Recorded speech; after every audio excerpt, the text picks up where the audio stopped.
has been said. I've set myself the challenge. I'm never putting the heating on this whole winter. Well, I'm setting myself the challenge of never coming round to yours all winter. I can relate to that. 20 layers. I remember when I was still with Charlie, and when I used to stay at her house at uni, like, all her friends had this big thing, like, we're not going to use the heating at all.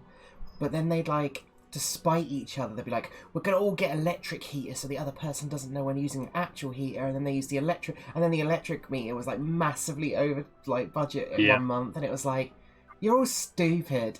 You're all just stupid. Anyway, are we all ready to begin? Yeah, except you're a bit echoey for some reason. Oh, I don't know why. Let me check my... Oh, it's probably because my mic's like falling down. Is that better? Oh, yeah. Okay, cool. Yeah. Yeah, it's because my mic had fallen down, I didn't realise. So, let me quickly get my notes up. So... Current record, 260 shirts. Go for 260, Anya. Do it. Yeah, it would be easier if I had if I was a smaller clothing size, but there's only so many sizes above mine that I can buy clothing in. Do they have to be t-shirts or could they be ponchos? I do like a 300 good ponchos sounds doable. That would weigh Not so even- much. Strength. Be a good workout, though. She died suffocating on ponchos. Yeah. Anyway, in the last session, which was like 2 weeks ago now, we began as your rest was rudely interrupted by 2 dragon blood oozes, which you quickly dispatched. However, the fight would not be the last one on that eve, and as you attempted to consume the hero's feast for the final battle, you were interrupted by Strahd von Zarevich himself. He cut through Van Richten like cheese and forced you to use the last of your remaining uses of Revivify. You then retreated downwards as you searched for a way into the catacombs.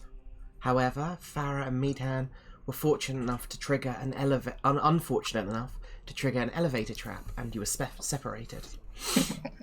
In an effort to find one another, you eventually came across a strange accountant who, when bothered by even the slightest nuisance, summoned a terrible beast to his chambers.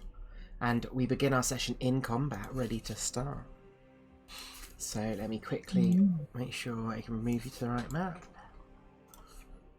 Let me quickly sort the music out. Oh, yeah, Blobby. Blobby. Right, so I think we all rolled initiative. Yeah, so Farah, you're up first. Well, I can only just about see something, so we'll send Blobby over there. Blobby. I love Blobby. Blobby gets next to Van Richten. Hey, what's happening? You're basically about to fight this big thing. And Oh, big thing. oh no, he gets his own space, so I won't need Blobby. Blobby stays there. Blobby's way down. Okay. Alright, I can still see him slightly. So she will do just a basic old produce flame. Okay. Just make sure in range first. Hang on. Nope. You have to move up. Okay, so she moves up just behind for a sec. And then does produce flame. An 11 misses, unfortunately. Yeah, I'm just gonna hide around this staircase. There you go. That's it. Okay. In that case, then, the Relentless Juggernaut is going to use all of its legendary actions Oh, Oh. and is going to move up to its speed. It ignores all objects in its path, they all take damage. And it is going to slam into Cow, Ilkas, and Esmeralda as it slams up into the wall. And then ends its turn there. So, any object in the path, you don't get to make any save, I think, towards this. Juggernaut moves up to its speed, ignoring difficult terrain. Any object in its path. Oh no, sorry, I'm reading the wrong one. Any object in its path. Oh wait, it says objects, it's not creatures. Oh. Ooh, I might have misunderstood what this did.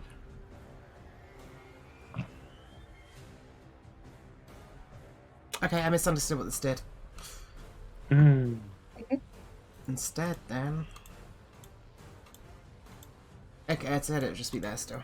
It doesn't use its legendary actions. Esmeralda, sorry about that. Well, that's me. Where is it now? It's just outside the door, like over here.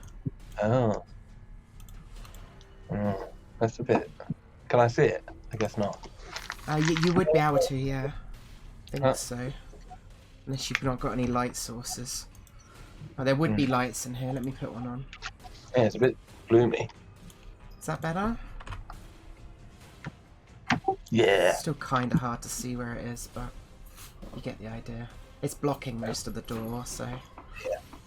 Cool. I'll shoot a firebolt at it. Okay. 13 misses, unfortunately. That was rubbish.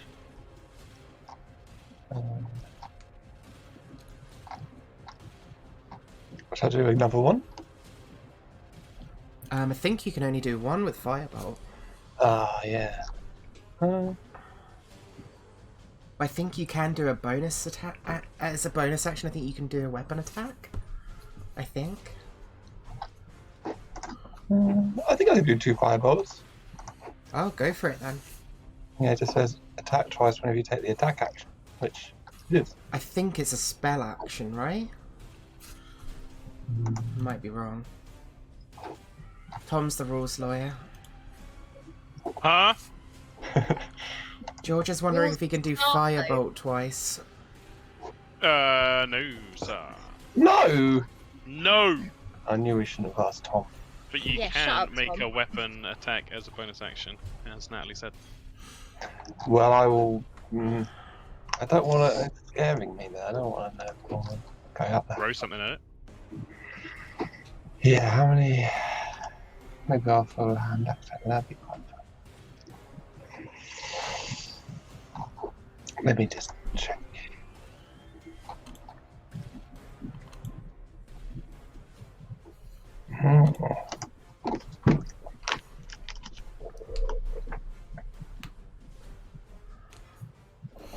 Ooh.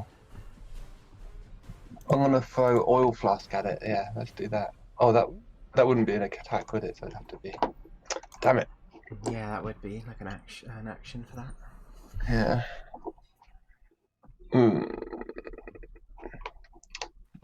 Fuck it. I'm just gonna give up. I don't know what to do. Okay. On the Juggernauts, at the end of your turn, it will use a legendary action just to move up to Cow. Doesn't really need to, but whatever. The Juggernaut, on its turn. What is that? It's going to make its first attack with its Executioner's Pick at Cow. Oh wait, does the Curse of Strahd do Fiends, Tom? The Tome of Strength. Yes. Okay, I'll roll again at disadvantage then. Nice. Still gets a 24 though. That will hit. So you take 21 points of piercing damage, and your speed is reduced by 10 feet until the start of the Juggernaut's next turn. Which of that? And then as part of the same thing, it's going to use its special ability, and it's going to use its Deadly Shaping. The Juggernaut magically shapes a feature of its surroundings into a deadly implement. A creature the Juggernaut can see within 60 feet of it must make a dexterity saving throw. If the saving throw fails, the target creature is struck by one of the following options. So, can Ilkas please make a dexterity saving throw? As it swings into the floor and it cuts down into Cal, and then on the way back up it like scoops this part of the floor up and just chucks it into Ilkas. Oh. If Kieran's there. Don't know. I haven't Very actually heard quickly, him. what is this? That's just a temporary torch I put in just to light the room up. Because this room would be fairly well I lit, see. because he's still the guy still was writing, so he's going to have lots of lanterns around. See it. It's a new feature they put in. Kieran? Is Kieran there? He's dead. It doesn't look like he is. Maybe he went off to get tea. Do we know what his stuff is? I'll get his character sheet up. No, I heard him say something when you said about Ilkas rolling a dexterity saving throw. Oh really? I didn't. He was there. What does that do? Ha! Oh, nice. Plus Rolling two. for other people. I feel wrong. 19. With the 19 he does actually pass, but I think he does still take half Yeah. damage. I feel dirty. I'm sorry, Kim. Wait. Oh, roll anyone's. No, he doesn't take any damage actually. Oh, damn. Really? Oh yeah. Dodged it Paladin, completely. Nice. Yeah. That does use us up his ability. So I'll use that as purple. And that, I believe, is his turn. Yeah. Oh! If only Tom You've was been playing lying him. about me, Dan. Oh God. He's a bad boy. They're on to me. Cal, it's your go. Okay. So we're doing flanky flank. So 5, 10. Oh wait, no, she's not. Esmeralda's not. No, it doesn't really matter. Yeah, I'll go over here. And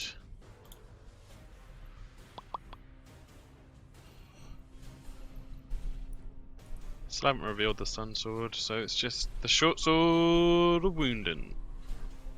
Without the effect, right? Because Yeah, okay, I thought so. no wound to worry about. Attack number 1. Attack number 2.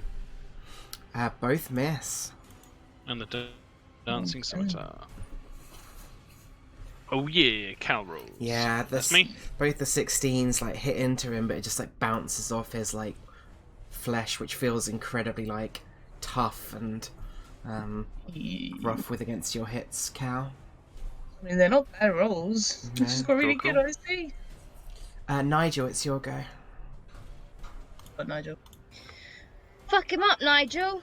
Well, Nigel's gonna move up to here. Do you want to rage? Yeah. Yeah, I'll put the That's rage. my next step. It's D10 now, isn't it? It is, yeah. Roll the right dice on you, for God's sake. 9. That means you can choose any of them, or you can choose to roll on. Boob beam it is. That's If I'm gonna pick, it's boob beam every time, or flumph, to be fair. Anyway, sorry. that's a con save for the boob beam, right? Ask the rules Yeah. for Starpo. Yeah. Yeah. Ooh, yeah. Gets 13. Ooh. Das ist ein Failure. Ooh. So Oh, baby! he gets blinded. Is that it? He just gets blinded, right? Takes a d6 of radiant damage. D6. Blinded by the light. Roll your D6, Anya. 3. Sorry, I don't know why I'm That's so all full of energy. I had a car nap and I'm like, woo, yeah! Hopefully other not one. while you were driving again. No. When I stopped. So, first of all, gonna do a little Doomathorn's Wrath on him. Amazing, do it. If it would ever actually roll. 16. Misses, unfortunately. Oh, Advantage. It's advantage because it's blinded. Oh yeah. Oh, yeah. Thank you. Thank you, Tom. See? You're good. 17. 17 just Spell common. hits. Yes! Hey! 17 points of damage. 18. 18, yes. Okay. Oh, I forgot to do something, but that's fine. 26. Definitely hits.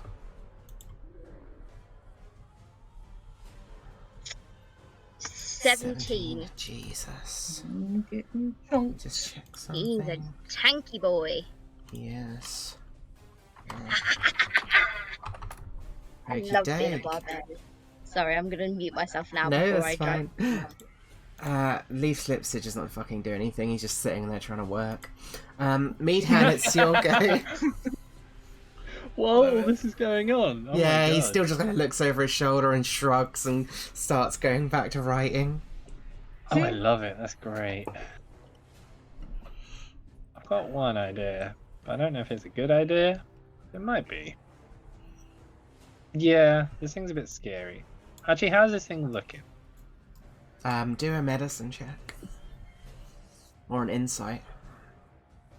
That's the same. Yeah, it looks pretty fine, to be honest. Oh, Okay, let's try it. I'm gonna whip out my pipe. oh. My pipe's a horn. Tasty bit of crack. Okay. What save is it? DC 15 with... I just lost it. Wisdom, I think? Wisdom. Okay. Wisdom. Gets 15. God damn. Alright then. I'm gonna stay here. Okay, Mr. Blobby. Mr. Blobby. He's just gonna move up. There you go. He's gonna dash, so he's gonna get 20 feet. Amazing. I'll go round the stairs. Everyone's in the way! No. No. Slime your way over, everyone. They'll appreciate it. I know, but I've got to land in that space. Like right there. Ah. So I'll just be back here. Yeah. Damn it, Blobby. Have to go back there. Okay, Van Richten. If you're okay to play him again, Tom. With your amazing Van Richten Of voice. course. I hope he's a real character.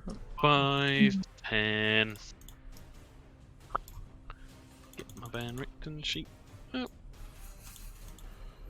Does it still have all the spells marked off? Yes, it does.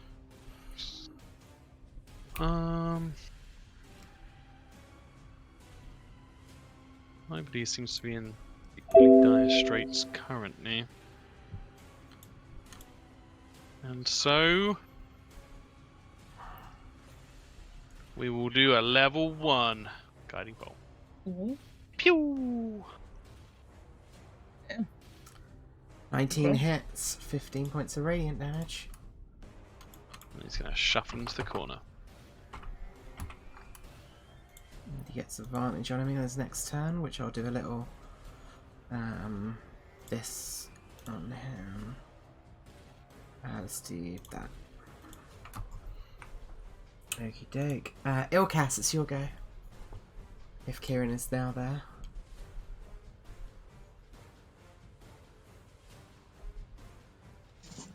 Kieran.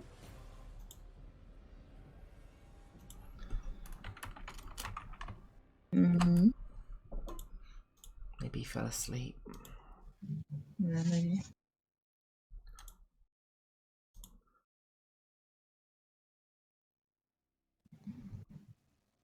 Hmm.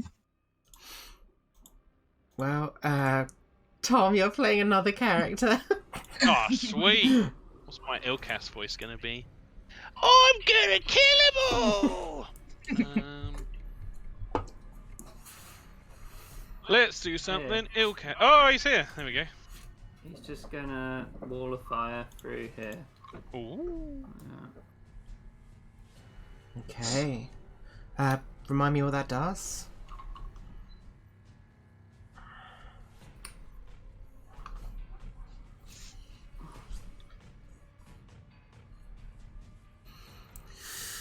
One foot thick, 20 feet high. Make dexterity saving throw. Okay. Roll your damage for me. And well, this guy's fucking dead. Like, Oh, Incinerated. we get sitting there. yeah. And then this guy is actually going to use a legendary resistance. Ooh. I forgot to use it before when he was blinded because I'm an idiot. So he automatically takes half damage. That's 12. Which side are you choosing, Kieran, to make the bad side? Sorry, would he be able to do that if he can't see the fire? I think because the legendary resistance, he can still choose to succeed. Okay. Just question. Yeah. I'm taking whatever I can get at No, this point. it's fine. I like it. I think it's just because he's got like a special ability that allows him to pass some of them. Read the spell, Kieran. You got to choose a side, and that side's the fiery bad side. Wait, is it going into or coming out from? Coming out from the wall, you choose either this way or that way. Top left or bottom right. It's not going to hurt us immediately, only if we end our turn 10 feet. So On he that can't side. move towards everyone else, basically. He can walk through it, but he'll take damage. Yeah, exactly. So whatever way that is. Outwards. It does say each creature within an area must make a dex saving throw, though.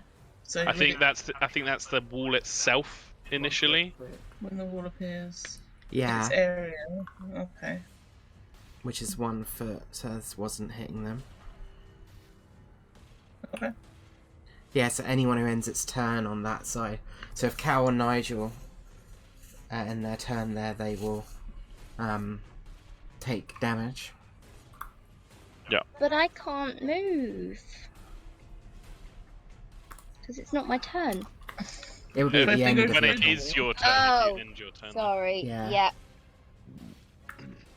If they go through the wall, they take damage. Yeah. Okay. But Ilkas knows because he's Cow's jumping through firewall's buddy. That Cow's just going to jump through it. Yeah. It's very true. Farah, it's your go. Farah's just gonna be very simple. Do another little produce flame at it. Okay. With advantage. Yeah. The other advantage would have been cancelled out at this point. Or from that. Yeah, 26 hits, 12 points of fire damage. Alright, so let's step out of the way over here.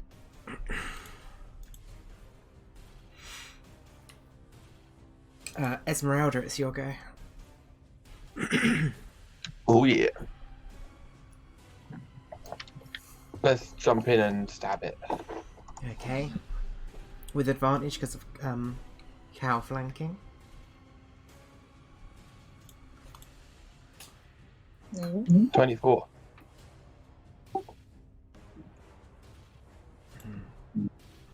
Yeah, 24 hits.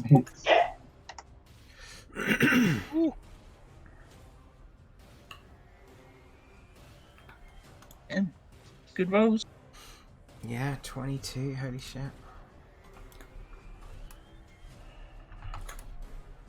And an axe. 23.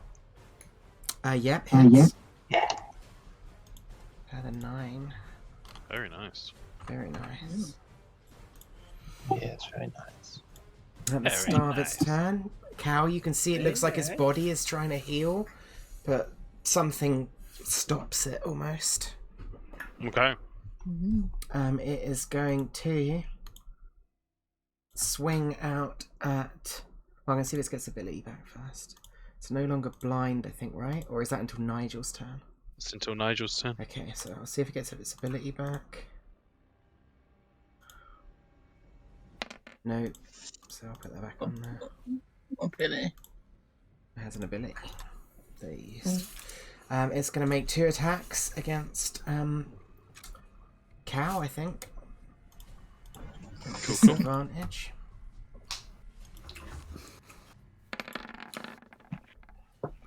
17 misses. Yep. Whoops, I just opened up another page. Second attack. 25 to hit for 11 points of piercing damage. Yep. Okie doke. Cal, it's your go. What? It has to take. Oh yeah, it takes its wall of fire damage. Oh, you're It ends its right. turn though. Yeah, I think it would end its turn there in this case. Well, this is my bad film.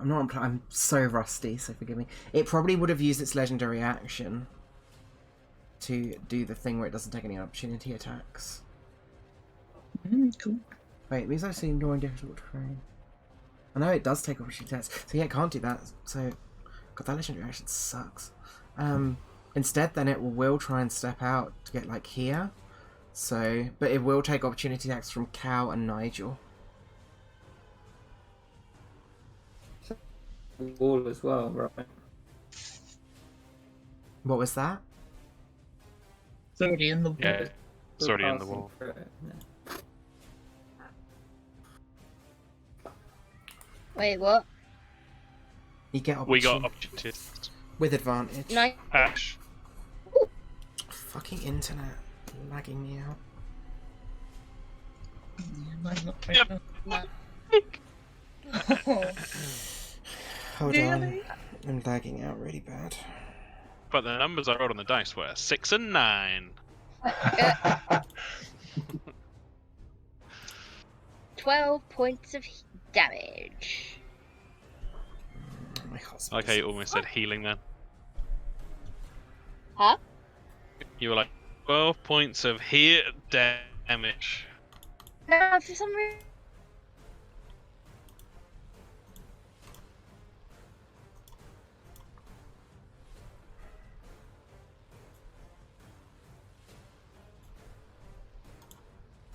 Gonna do some bullshit rules lawyer stuff, but now I can't. Yeah, with I was about to say Davy's Oh, yeah, stuff. With Nigel. 12 points of damage. Okay. Yeah. Okay.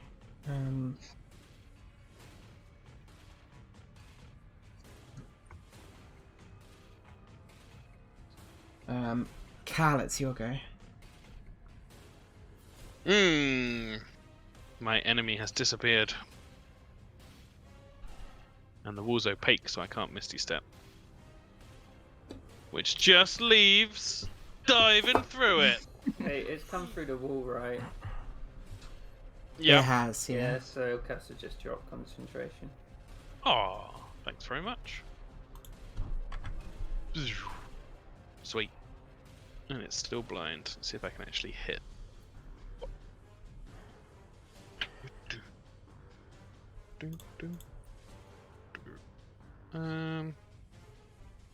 Trying to save our stuff. Right, 2 short sword attacks. Dancing scimitar attack. Both hit. 10. On the last 2, sorry. Huh? 11 Joke. and 9.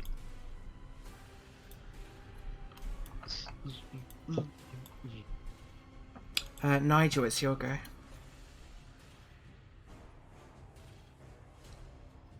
Reckon Nigel. Yeah.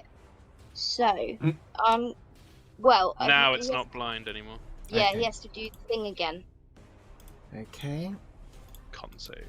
Go on, Tom. I was gonna remember wait. that for myself. I was Wait, about to let me say read it. Oh, Impressive. We'll use another legendary resistance to pass. That. No. Fuck yeah. Move up to him. I'm going to change tack. I'm going to go with the blood spear. Okay. Wait, no, that's not a good idea, because that's better if there's multiple things. Nope, I'm going to continue with Doom of Thorn's Wrath. Nice. Yeah, hits. Suck it. 17. Oof. And then the second one, I like the enthusiasm. 25. Hits us again.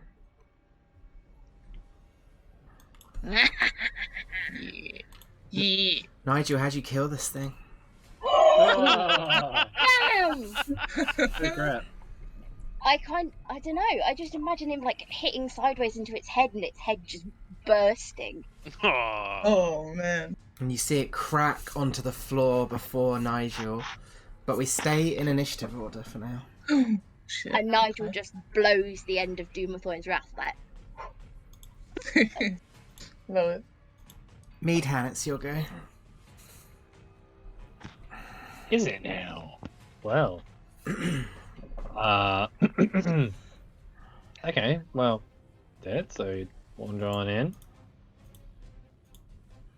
And just be like, cool, like, good job, everyone. Oh, wait. When did he die?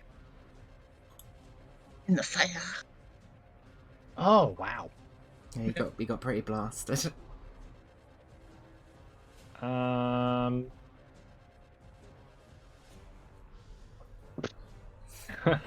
I poke this thing with my hammer and in doing so check it's definitely dead? Yeah, do a medicine check for me. That's how I do all my medicines. I just poke things with my hammer. Meadhan, you sort of look at it and poke it, and you see, like, very close that you look, like some of these scars on the body where he's been cut and stuff are slowly beginning to heal and stitch back together. Mm-hmm. His face would drop then, and would that have been an action? No, I don't think so. Okay. Yeah, his face would drop, and then he would immediately just swing into it with his hammer. Yeah, Ah! make an attack for me.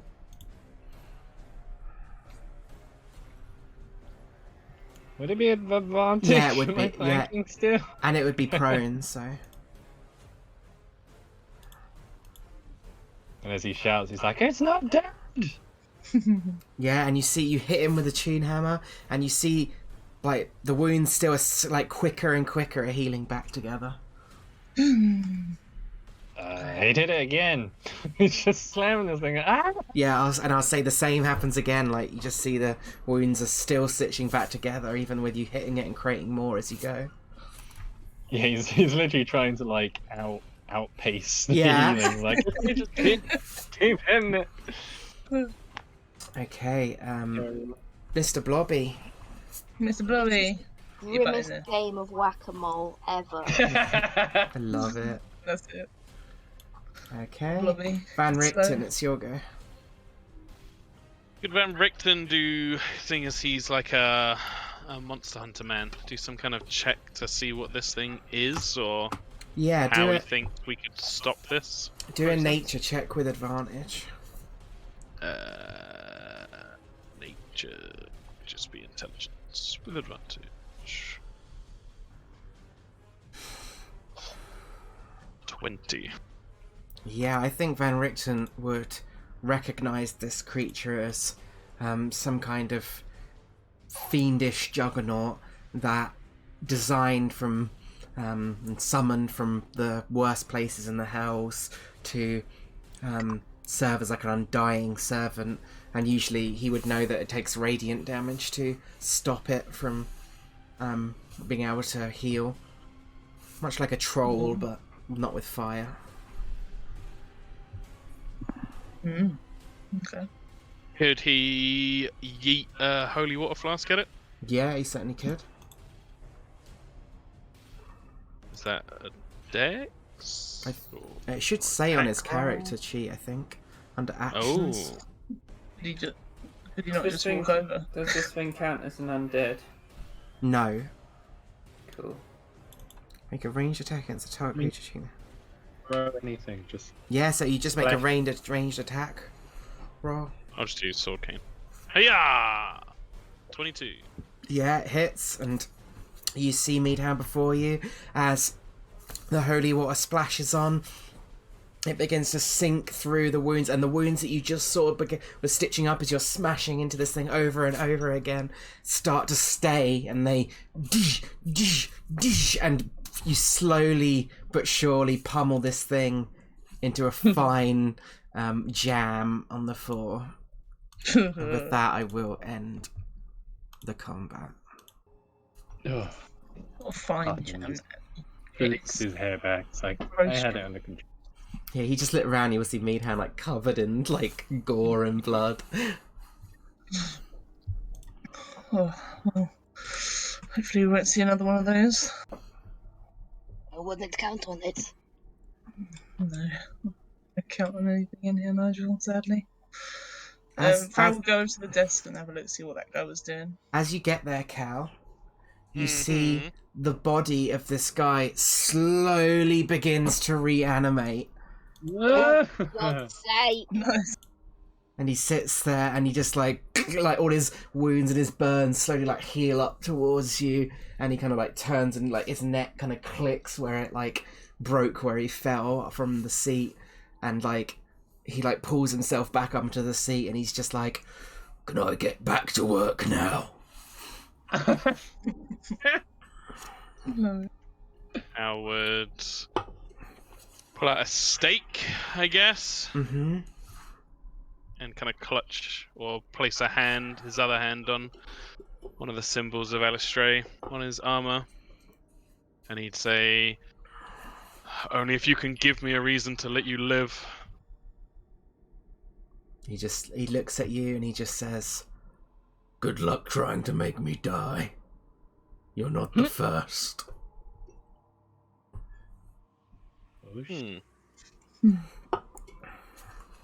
He'll cast just frostbolt him. Yeah, and you see him, he goes down instantly, and then after about 20 seconds, just like comes back up and he's like, "I don't appreciate that." We don't appreciate enjoyed being it so attacked much. by a giant thing. You were getting in the way of my work. Can't work. He just looks at you and smiles, Cal, and gestures like he's like, "Go on." Let's just take him with us, then he can't work.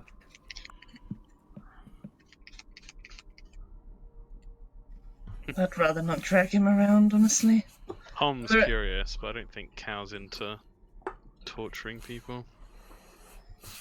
I'm wondering if I cut his hands off, will his hands grow back? Do it and find Probably. out. Probably he's Cal. like a ghost, isn't he? Cal wouldn't do that. Cal will pick the book Cal's- up Mm-hmm. Absolute no curiosity. and put the book in his backpack.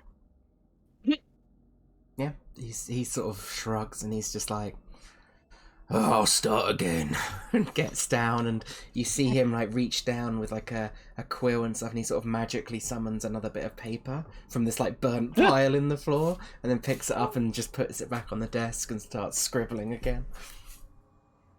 Has anyone taken a look to see what it is he's writing? If you were to No, I look, wanted to look. if you were to look, it seems that he's writing like incredibly boring accounting information, and he's like accounting Strahd's gold, and he's like accounting inventory for treasure in the castle, things like that.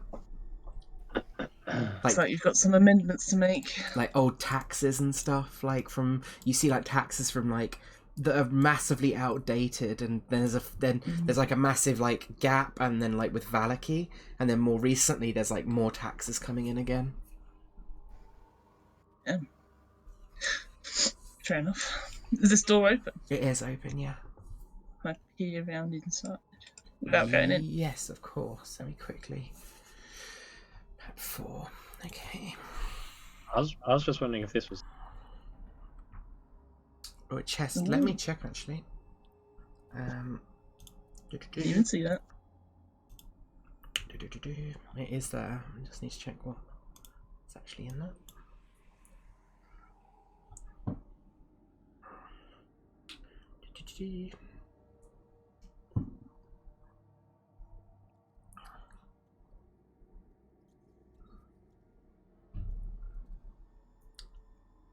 So in the room in total,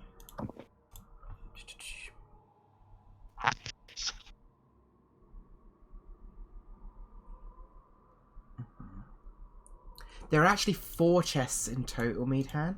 There's one there, Oh damn. one there, Oh. one there, and one there. Help! I don't know why. It's all the webs, I think. Yeah, it's hard to see. It's my bad.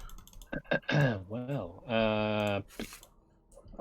I guess I'll start kicking them open from, let's say, from left to right. As you go up, they are all locked. Are they magically locked? They don't feel magical when you touch them, Meadhan. I think I've seen Farah whipping out her, what was it, funny little bell Yeah, got chime my little thing. chime. Yeah. He just kind of beckons her over, like, hey, hey, hey, come over here. Does that have limited number of uses? I can't remember. It does, but there is quite a lot of uses on it. Okay. Yeah. There's like, there's like 10 or something. Okay. 10 uses. How does it recharge? How does it recharge? Good question. Probably regains a certain amount each dawn, I'd imagine. No, it doesn't. After the Doesn't? 10th time, it becomes useless. Okay. Oh. Questions if Yeah. you want to use it on that. Yeah, let's probably try and use my tools first. Although I've got quite a lot of uses still. We'll do two attempts and then we'll use the chime. Okay. So I'll use my little tools first. Mm-hmm. How do I do that? Make a dex check, and if you're proficient in them, you can add your proficiency. Let's check. +4. Okay. If you're proficient in them. I don't know if Yeah, I am. Yeah, you she are. is, Okay, cool. So this is +4 then. No. Alright, one more time.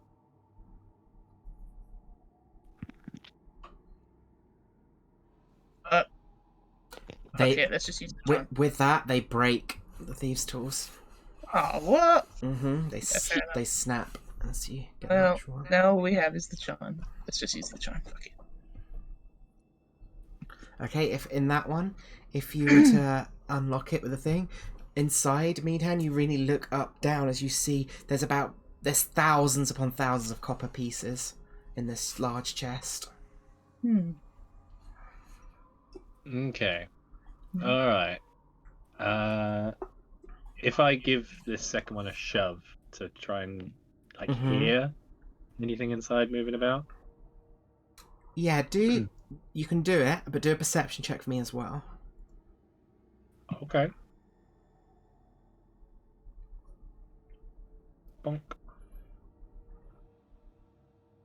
Okay, this one in particular feels incredibly heavy, and it does give a as it sort of moves, like a sound of coins moving against other coins. Can Ilkas check these bookcases to see if he can find a key for the boxes? Yes, do a investigation check for me. That was yes, that's exactly where it is. Okay, it does take you a little while, Ilkas. I imagine maybe you're doing that at the same time that's going on. But after a while, you do find this book with a blood-stained leather cover. And you pull it open, you're like, this feels a bit weird, it's not very heavy. And you pull it open, it's hollowed out. And inside you find there's an iron key sitting within this hollowed out blood-stained book. I was just gonna throw it at the back of Meadhan's head and he's like, keys over here. Initially ow! Oh, thanks you! Alright, yeah, try out the key. And it does work. Click, click. You hear it unclick. And if you were to open this one, you would find this one has about 1,000 gold pieces inside. Oh shit. Damn. Pretty good. Whilst I'm at it, I'll just try out the other two. this one on the third one has about another like thousands of copper pieces again. And the final one seems to have about 500 platinum pieces in there. Yeah, pretty good. He just pulls out, if anyone's purse is feeling light, top up now. Oh yeah, Ilkas will get some platinum. Oh, some platinum. How much platinum do you take, Ilkas? Probably like take, I don't know, it depends who else is coming around the box. Farah took some from the treasury already. She's full. No. Guess you just keep taking it until someone comes over and So you take takes their own share. you would take quite a lot then, do you think? Yeah, probably. Okay, so as you're like carrying it out and sort of putting it into like imagine a little bag or something, Ilkas, as you like get the bottom of one of these piles, you see that underneath there appears to be some kind of book.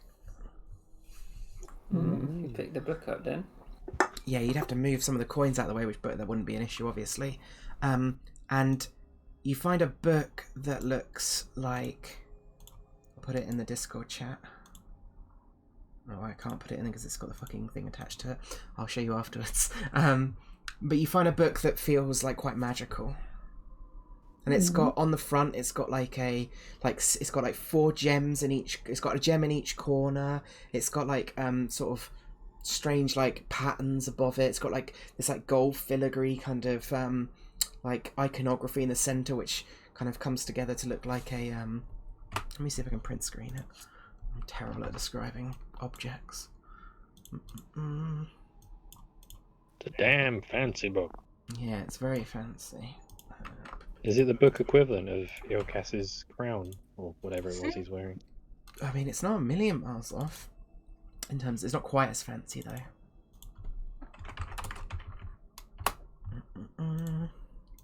Let me pop it in the chat once my thing loads.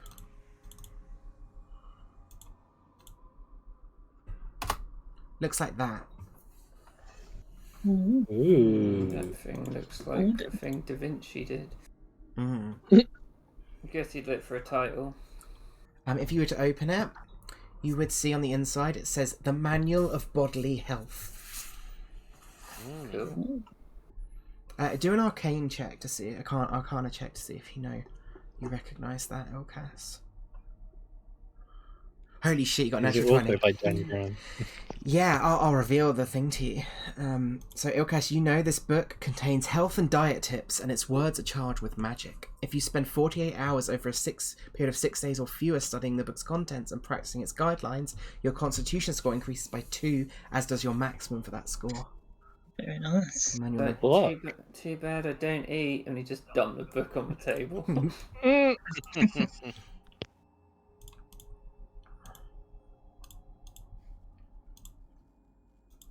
What are the rest of you doing?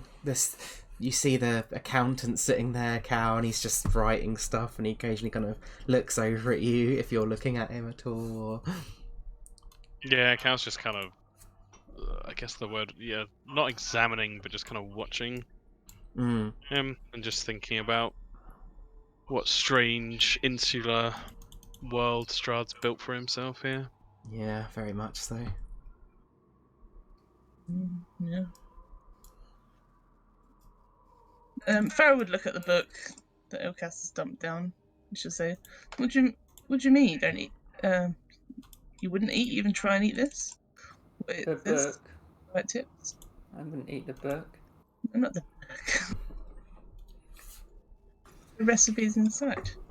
Well, I don't eat, so I don't know how it's going to be useful, but I imagine you lot could probably make use of it. It toughens you up. Might need it after we get out of here. Has Ilkas tried to eat food? He doesn't feel hunger, No, yeah. so he doesn't see the point. No. Just curious as to whether he would have been like, might be good. Maybe not. Oh yeah, I should just take it then. How heavy is it? Really heavy? The book, it's not that heavy at all, no. Okay, It's like a big cookbook. Okay, sure. I'll and what- take a quick yeah. look out here. Sorry, Hannah. Yeah, I'll describe to What's what you that? see, Cal. What I see is a chair. You see that as soon as you look in, there's it's a great hall, and you see there's like dim light from the courtyard falls into it through like the broken glass and iron lattice work of a large window on the west side of the hall. The immense room is chilly, and it's a place that's got this. Even with your dark vision, you can feel it feels dark, and there's a part of you that almost recognizes it, Cal. You sort of look up and down the hall, and like just for a brief moment you blink and you almost recognize it being filled with people on either side of the hall. Strahd standing sitting atop a throne on this side.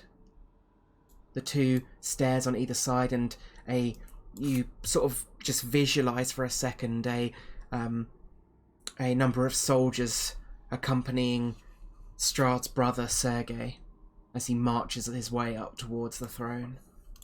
And then the vision kind of stops for a second. With the stairs, they're both going up, or is They're one both going down? Both going down. Both going down. Okay. Step forward.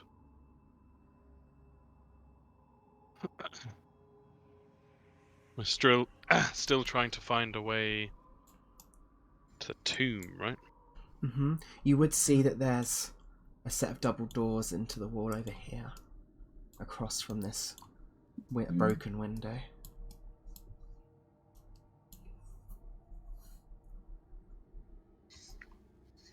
Well, there's 2 more sets of stairs to try, I suppose. Down seems like a good idea. It does. I will remind you that from the spiral stairs you came from, they did go down further. Yeah. If you wanted Oh to yeah, go we that still way. haven't. Yeah, we still haven't explored because you guys went on your Yeah. what do you want? A trip. Farrah will go to these doors and listen at the doors. Daddy Wonka trip. Only Anya gets that joke. At the listen at the doors. Yeah, do a perception check. For Don't me. involve me in your Daddy Wonka joke.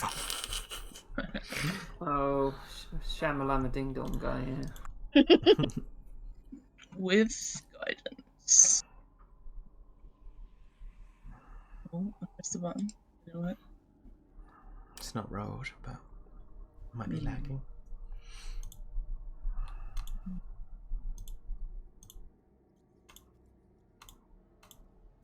$29. Okay. You don't really hear anything much. The wind like howls through under the door, and you can definitely think there's a breeze coming from beneath the door. There's kind of like a very faint kind of rattling sound. It's very quiet though, and it kind of just sort of carries with the wind as you... But it's very quiet, and you probably wouldn't have noticed it without your keen ear. Does it sound familiar? I don't think so, no. It sounds almost... Do a insight check for me. Yeah. With guidance? Yeah, if you want.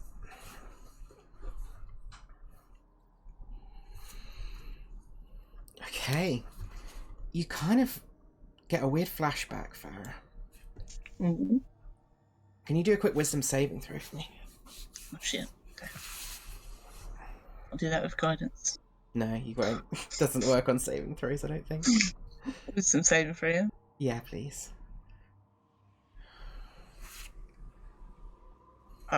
Okay. Farrah, you get a flashback back to the Sword Coast, and you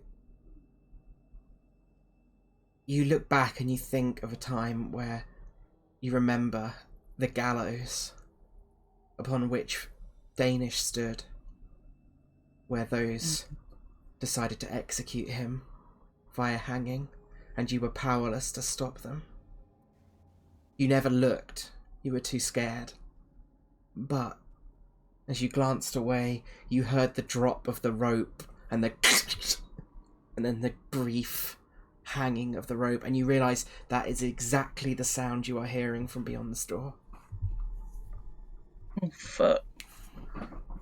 kind of makes me want to open it, guys. With the natural 1 and the wisdom saving fail, you suffered the frightened condition for the next 10 minutes. Shit. Yeah, that makes sense. Because you're overwhelmed with just like, oh my god, this is too kinda, much. should kind of go to like one knee and be like, like with a flashback, and be kind of tempted to open the door still though. But although frightened makes it different. Nigel would come over to you and put his hand on your shoulder. You okay, Farah? I'm not sure. This just reminds me of that day, Nigel. Sounds beyond this door. Come away. We don't have to look in there. Oh, we don't, but Hannah wants to.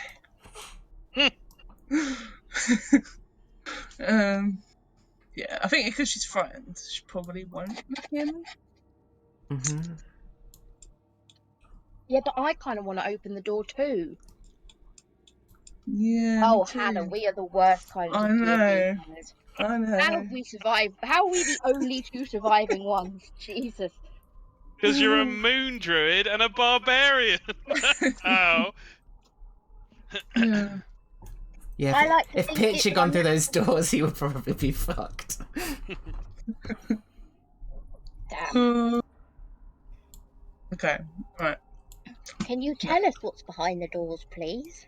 Yeah, maybe when we finish the campaign, but not for a while. Oh! There you go. Let's go kill Strahd, then you'll get to know what's behind the doors. Oh.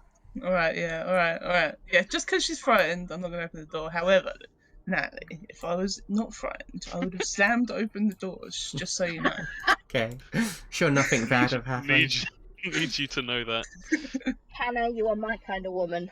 I'm still so disappointed I misread all the fucking Relentless Juggernaut shit, so it's way worse than I thought it was. I should have just changed it on the fly a while. Yeah, it should have changed it. I haven't gone through everything. Alright. Back down the spiral. Yeah. Explore down the spiral. Okay, let me grab all your things together. Would Mr. Blobby have worn off at this point? If it's been an hour. I can't remember when you summoned him, to be quite frank. It's at the top of the, Probably not then. Fuck's sake. Stupid Mr. Blobby. Use your DM power. Yeah, you're right. Delete Mr. Blobby. He's There gone. we go. Right. So the next one would be down to this map. Bear with me while my internet decides to try and load anything. It's being so slow today.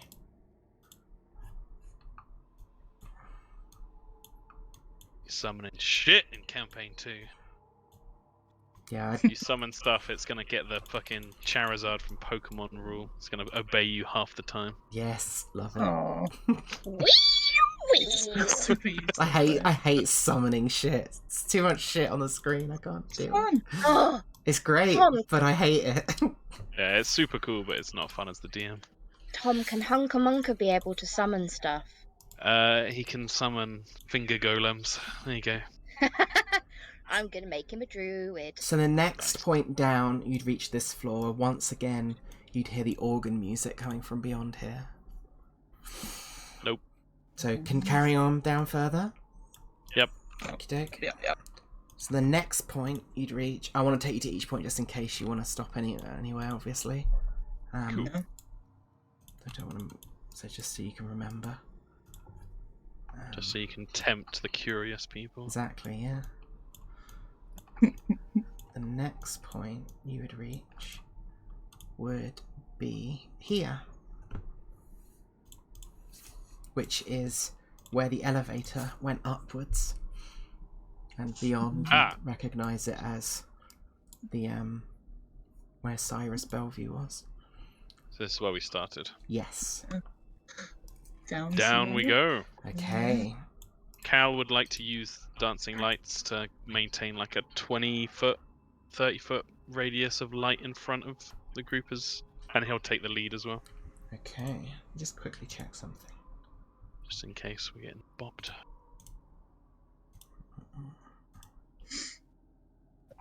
Where is this? Down to hell. Onto there. So as you head down the staircase, Cal, the dancing lights are almost not necessary, as you see fluttering Shit. torches and iron sconces illuminate this spiral staircase, and a chilled wind rushes down the circling stairway, seemingly to kill not the light but the heat of the torches. And eventually, after travelling down a lot of stairs, probably about almost 100 feet downwards it feels like, you eventually arrive. 100 feet of stairs. Yeah, Fucking hell. Holy shit. This That is is long. disturbing. yeah. Yeah. It's a long trek down. And eventually you arrive. Let me quickly. Meantime, just start shimmying down on his butt. Amazing. Get his sleeping bag out and just zoom down. Oh man, get a washing basket. Good old days. Strahd comes out like, "Stop it, you stupid children!" I told you once, I told you a million times. I'm on the phone! Let me grab my thing. He's got like those hair curler things in his hair. Feel free to drag out your dancing lights if you want, Cal. Yep. But before you, the stairway descends from the lit torches into black. And then you see before you, there is, as you shine your dancing lights across them, Cal, the black surface is still water that fills an arched hallway before you. Oh god. The water surface is like this dark, mirrored glass, disturbed only occasionally by the drop of a drop of water falling from the ceiling. 20 feet ahead, you see there are arched doors that lead downward from each side of the hallway, going north and south. In each large doorway, if you were to sort of like peer around the corner at all, you can just about make out what it kind of looks like maybe iron doors that are like partially submerged. And from beyond, you hear a weak cry for help. Just want to say, if there's 30 feet, if there's undead within 30 feet, apparently his helmet lights up. There it's not currently, I don't think. I Let me just double- thought I'd Does it go remind through you. walls? Doesn't say it doesn't. Okay. Just double check some. Lights up like a fucking police thing. Hmm. Woo, woo. No, there's no undead nearby you currently. There's a cry for help. Yes, you hear like a weak, not like a cry for help, but more just like a moaning kind of it sounds like it was once a cry for help, but this person, whoever is shouting it, seems to have like almost Very given, weak. weak and given up almost. We tell like young, old, male, female. Do a perception check. Yeah. Can I also do one? Yeah, of course. Thank you. Meatan, you're not sure, but Cal, like your more keen ears, you like listen carefully for a second as the voice carries throughout this wet chamber, and it sounds like a man. It sounds like maybe he's not too old, maybe like a middle-aged man, from what you can tell. Man, this place is so horrific. My paladin sensibilities are like, someone needs help. Bound to Maybe save them. This is Strahd's crying chamber. It's literally filled with his tears. It's possible. Taste them. What direction is it steps. coming from? by the way? Okay, Slosh into the water. Cal, you step Oops. sloshing through, and then Farah steps behind you. Farah, can you roll a D100, please? Oh shit. Oh! Oh boy. 77. Okay, Ooh. you're fine. Actually, no, how much do you weigh? Oh, not again. Yeah, sorry. I need to know how much you weigh. I've got an inventory of. Playing fucking snakes and ladders Can't over be here. right. That can't be right. You should have your basic weight, what you've put on there. Oh, in the description, I wrote ages ago. 130, and then I got 37 pounds in inventory. So about. I'm not sure that's right though. So in total, what would that be? 165. 165. Okay. So. Just need to do some maths here. Sorry. Maths time. 60. So. Worst kind of evil. Okay, in that case then, you see Farah as she steps onto here, and then suddenly you see like, that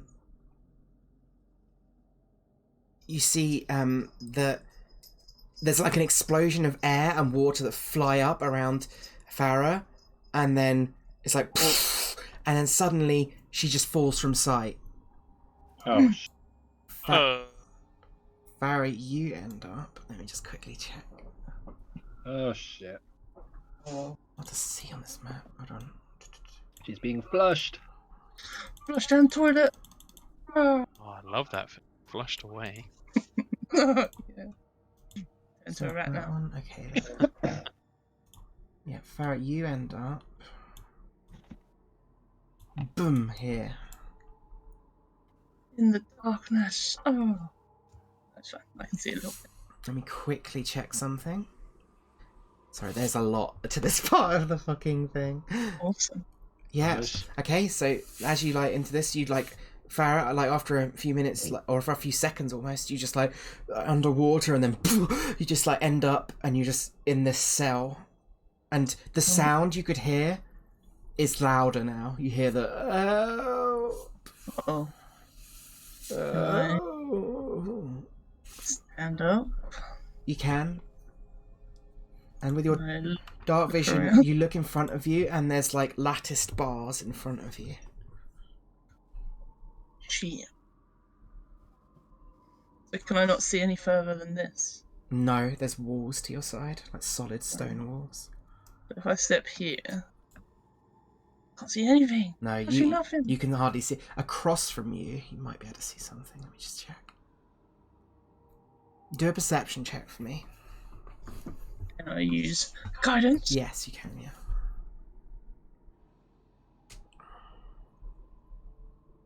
Jeez, Scoob, this is giving me the willies. Oh fuck. 12. You can just about make out with your dark vision, Farah, that like pounded into the roof of the cell opposite to you is like a rusted iron pulley, strung through which is a rope that is tied to one of the cross beams of the barred door.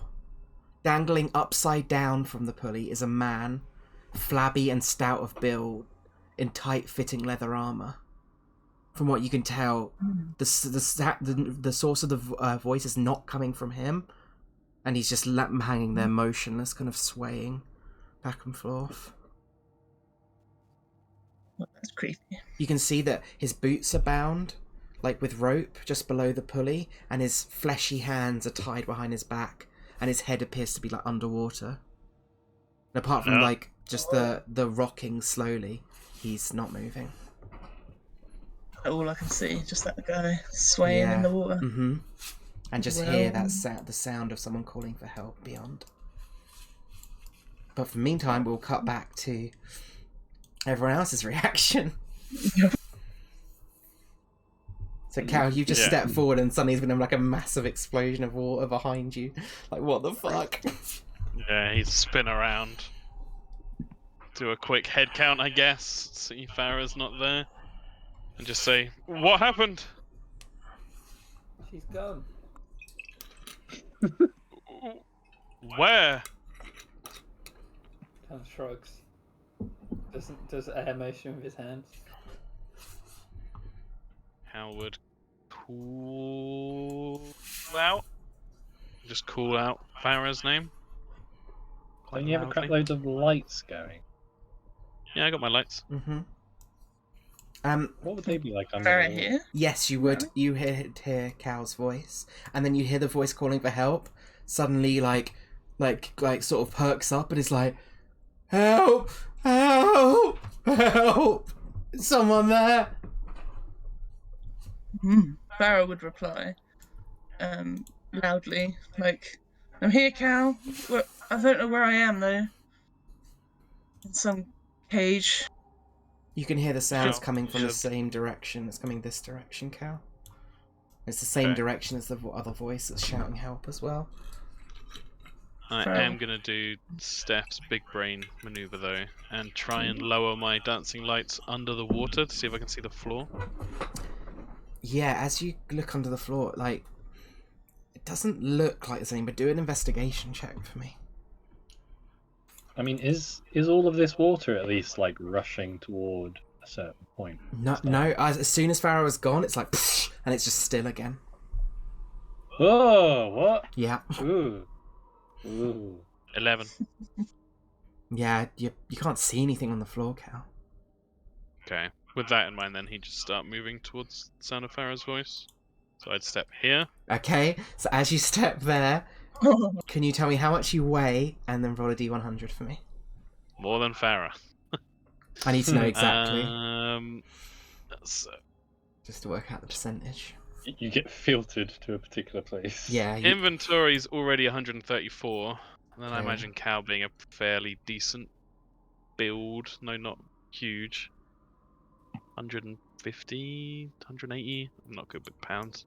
yeah, I think you're but- more than heavy enough then for this to go off. Yeah, top in 300. So you would end up hit like again, like 89. just like an explosion of water as Cal disappears from in front of you, and then Cal, after a moment's notice, you're like underwater. Then suddenly you're like out, and then you're like you kind of like feel around on your feet, and there's like you just feel like standing on this like huge pile of coins. What the And fuck? you're like, it's like submerged in water, this cell, and but like underneath the water you can like, you don't touch the floor, but instead when you touch the floor there's just like thousands and thousands of coins. So does it feel like I went through like a pipe? Was there movement of water around me? No. It felt like you were like, imagine you stepped into like a really heavy shower. And then you had like a brief moment. It felt like you were falling, and then like it was like you were like out of the shower suddenly, and then somewhere else. So am I drenched? Yes, completely drenched. Okay. Ilkas is going to cast Detect Magic. If you cast Detect Magic, you get a lot of pings coming from across this corridor. Can he walk down the corridor dodging where the emanations are coming from? How does Detect Magic work with that? Does it say exactly where the pings are? I've always been uncertain with this. What does it say in the spell description? Oh, let me look up the spell. Put it in.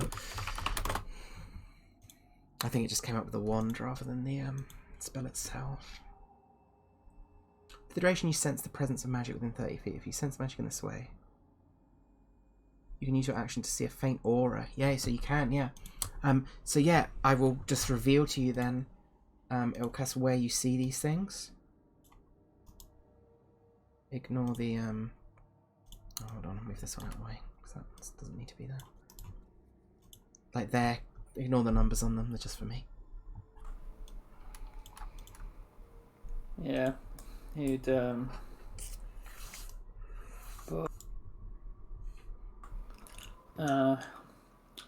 yeah, be concentrating then.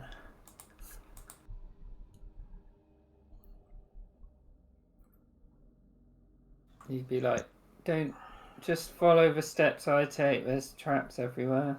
As you get to there, Ilkas, you do get a brief sense of undead coming from further beyond.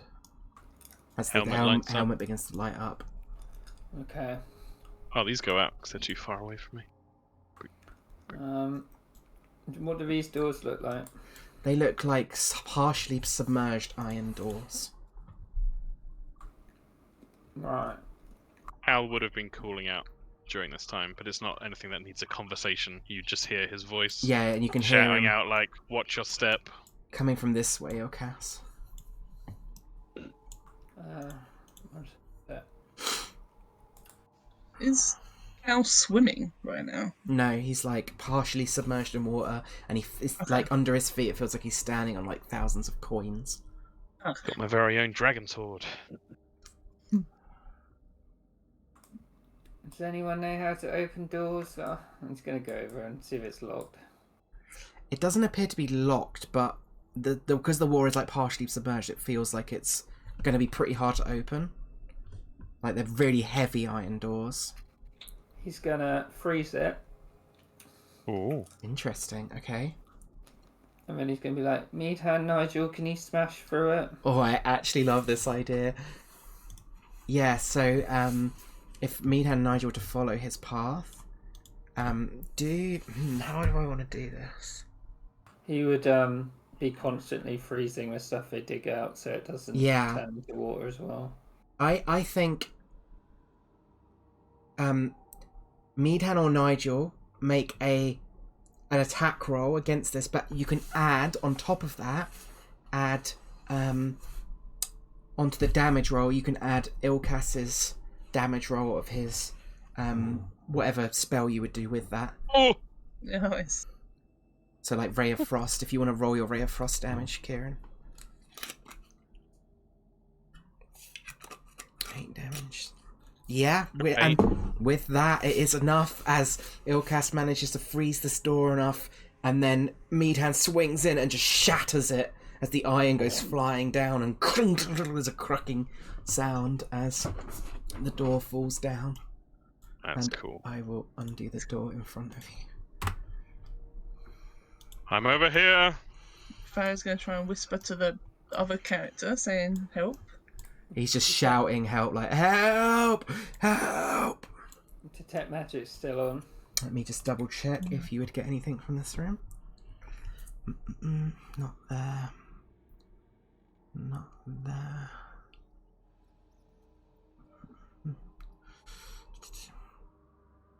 You would get magic coming from this cell. Okay. You would also get magic. Is this underwater? Is this in water? It's like partially submerged, maybe like 4 feet of water. Right, he's going to get his rowing boat out. You would also amazing. Yeah. You would also get magic coming from this cell as well, Ilkas. And in fact, you would see, even Meadhand could see this in this cell, like under the water. There's like this like glowing weapon that can see beneath the water at the back of the cell. Ilkas is going to get in the boat. I'll grab a little vote token for you because it's so cute. Al just hears a smash door and then just sees Ilkas row up in his little boat. Exactly. Does Ilkas use his tail as like a rudder? I'm not sure if he has a tail. I assume he does. It's up to you. I always thought he did. I think because he's half dragon, he would have a tail. Yeah. That makes sense to me. Yeah. Yeah. So So do these cells have like a door, or is it like a locked door? they do seem to have a door, and apart from, I believe it is. Like currently I can't. You said there was a cell here, but I can't see. I think it's just the way the thing. Let me like remove some of the dynamic lighting things, because they've made quite a few of like dots. So I think that Here we go. that'll work a bit better. Yeah. Yeah, They yeah, made yeah, too yeah. many. I can see something. Yeah. So there's like a glowing item underwater. Looks like a weapon. The only door that's open is this one here. That's like you can see Ilkas is wide open. Or like partially open. Hang on, how deep is this water? About 4 feet. Okay, alright, okay. Just I fucking love deep it. enough. Can't handle it. Fuck it. So you said that there is doors on the cells? Yeah, there is doors. Yeah. So what if I just try and yank it open? It is locked, but you can make a strength check for me if you want. Yeah, boy. Oh no way. Or athletics if you want. Oh well. Yeah, I'll stick with that roll. I But... think you'd probably need help, you think, getting the store open. You can, but not impossible. You think maybe if Nigel helped you, you might be able to? What's the weapon? Oh, let's keep it. Well, it's behind the door. So. Nigel. I was behind the door. Oh, I thought it was I just the- BRB. Yes, me turn. I wish Tom could just voice every character now. Yes. Right, what if does Nigel do a strength now, and maybe I can help with advantage or something? Yeah, I'll allow it. Okay, me turn if you're sure. You always been the smart one. 29. Yeah, and Nigel just like with effortlessly, like Meadhand's like pulling quite hard, and Nigel just like and just pulls it off its hinges. Like, Hey man, I loosened it for you, you know? Musicians first. He beckons the door. Alright, let's go towards this glowy weapon. yes, as you reach into the, Cal's just over there in a fucking cell. let me just quickly check something. So as you reach down, Meadhand, into the water, and you go to grab this weapon, this glowing weapon, you touch it, you get this like sense of emotion kind of rush through you, and Oh. you get this sense that this weapon is somehow sentient, and it like it's transmitting emotion to you, and it keeps transmitting emotion to you, like, we will fight evil, we will destroy it together. I can sense the So good in you. I am now feeling that. Yeah, you're feeling it like coming from this and you pull it out of the water, and it's like this glowing battle axe. Whoa. Oh. Mm. I will show you the Feeling weapon right. because it's a sentient weapon. It almost tells you what it does. So I will reveal to you it is a Crusading Battle Axe. Oh, that's the best name. Nice. Gonna fight evil.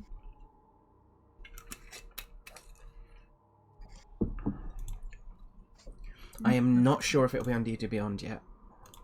I can make it for you before next session if it's not. You can tune it in 1 minute. That's pretty useful. Crusader's Mantle spell. What was that? The Crusader's Mantle spell is a 3rd level evocation spell that paladins can use. Holy power radiates from you in an aura of 30-foot radius, awakening boldness in friendly creatures. Until the spell ends, the aura moves with you, centered on you. While in the aura, each non-hostile creature in the aura, including you, deals an extra 1d4 radiant damage when it hits with a weapon attack. Oh. Very It's good. real good. Holy shit. This sounds cool. Not exactly the sort of thing Mila was expecting, but Yeah, and you just keep getting these like feelings of emotion, like transmitting to you, like you are the one. as if yeah, like it's trying to persuade me to Yeah, do its bidding. and it keeps like transmitting into you, like you get this feeling of like, it's like the feelings like obviously aren't just completely how I'm transmitting them because they're like emotions more than words, but you get the feeling that like this weapon wants you to avenge its master. Oh. Okay. Yeah, fuck it, I'll keep it. Is it Crusading? It might come up or it might not, I'm not sure. If Is not, is it a martial weapon? Or a simple weapon? it's a battle axe, so I don't know which one that is. Marshall. Martial. Okay, yeah, cool. Cool. Oh yeah, it is Crusading Battle Axe. Oh, did it come up? Yeah, it did. Very nice. Okay, yeah. Meathorn sort of wields it, and it just feels right. Yeah. Mm-hmm. And holy shit, it glows as well, so... Yeah. Never be blind again, Meathead. I'll add an aura around you, actually. What was the light on it again? I've closed it now. 15, and another 15. Oh, you already What got are you got a gonna- torch on, so it's fine.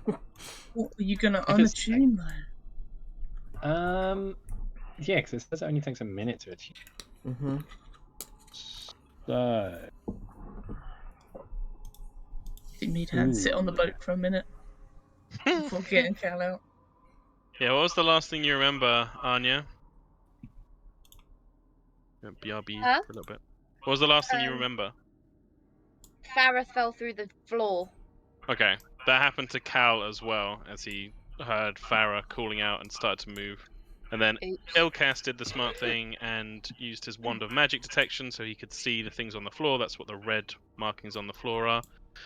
And then Ilkas did a cool thing where he froze the door to make it all brittle, and then Meadhand smashed through it. And Cal is like cooling out, and Ilkas did a super cute and cool thing where he made a little boat for himself, and now he's rowing around on top of the water. And Meadhand just got a special axe that he found underground, and you helped him to open the cell. You pulled the door off the nat 20 that I rolled for you. Okay. Cool. Thanks. You're welcome. And yeah, this whole time Cal would be like, "They'll help," and be trying to get out, but I assume he's not very strong, so he'd be Nigel holding the lifted him out bars. like a big old baby. He'll lift me out. I'm in a prison cell. You got to break the bars. Oh, yeah, he'd give it a go. Yeah, do me an athletics check. Do you think with a +9 I might be able to make it?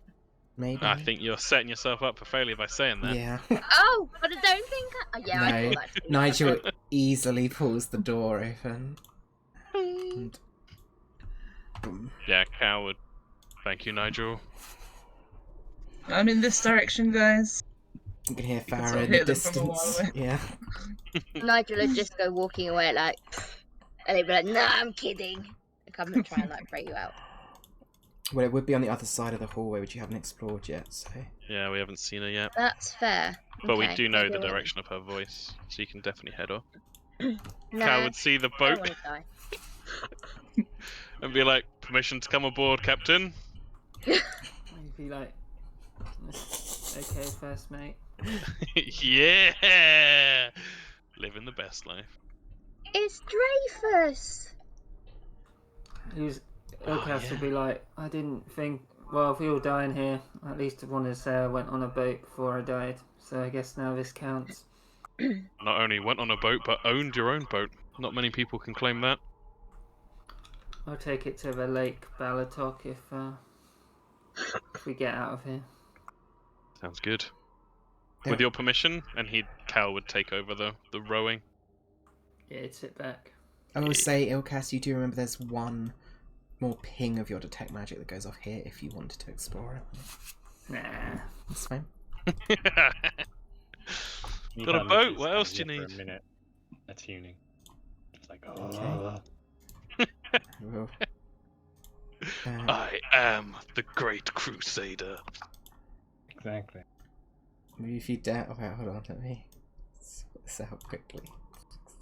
Nigel could push the boat along as well. We could be like a little speedboat. Just going to delete you and re-add you so you can go on top No! of the... Yeah, then you go on top of the boat. There you go, you're on top of the boat Oh now. yeah! As you sail out the door, you Yep. sail down in this direction. If You- it's deep enough, yeah. Yeah, it would be, yeah, about 4 feet deep, so you eventually arrive, Probably rapids where Nigel's just like sploshing along behind you. and you'd bump into another submerged iron door. I was gonna say ramming speed, but I don't want to break the boat. I'm enjoying this way too much.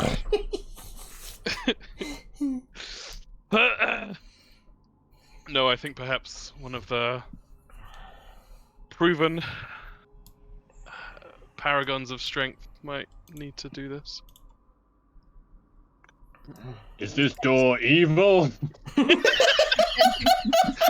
This campaign goes so far off the rails.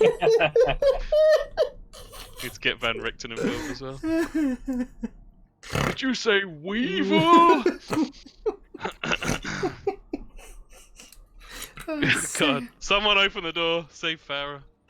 What the fuck's Farah gonna think when she sees the little boat coming in? Right. Yep. Try and smash it. Yeah, make an attack roll for me.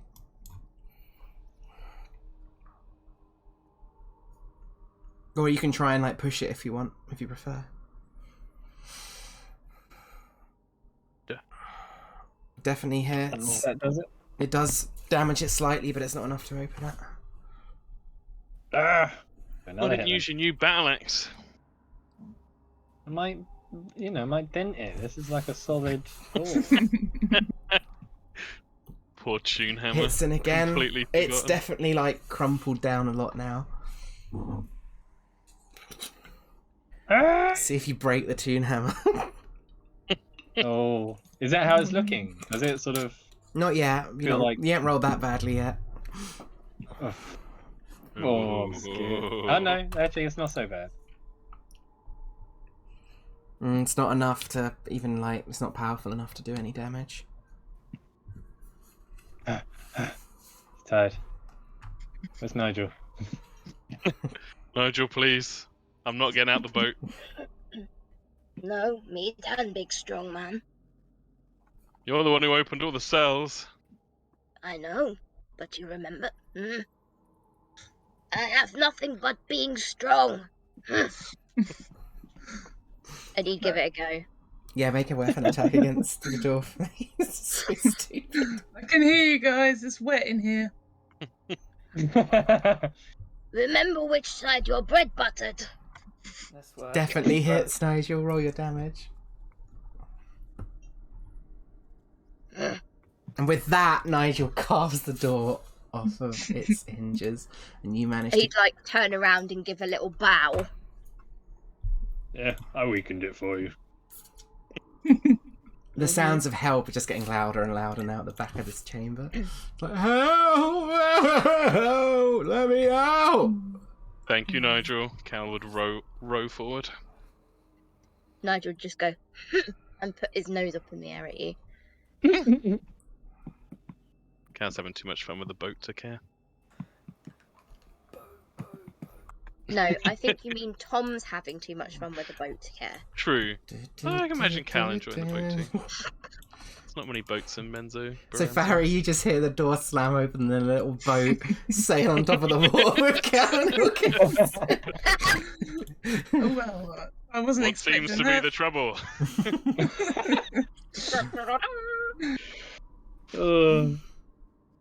With your magic detection, you don't get any pings on this side, Ilkas. Just Okay, probably run out.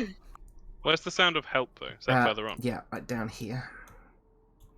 Okay. And he's like grabbed hold of the bars and now he's like shaking them. Yeah. Wait, where's Farrah? Cal. Oh, in here. I'll let the So Solid crew open up Farah's cell. While Steamboat Willie and co come down here to talk to the guy. Yeah, I'll move Steamboat Willie down.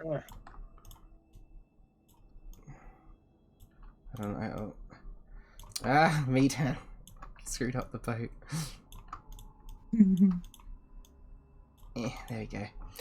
So the reaction from well, you do manage with a 20 to pull the door open, Meadhan, so no longer is Farah imprisoned.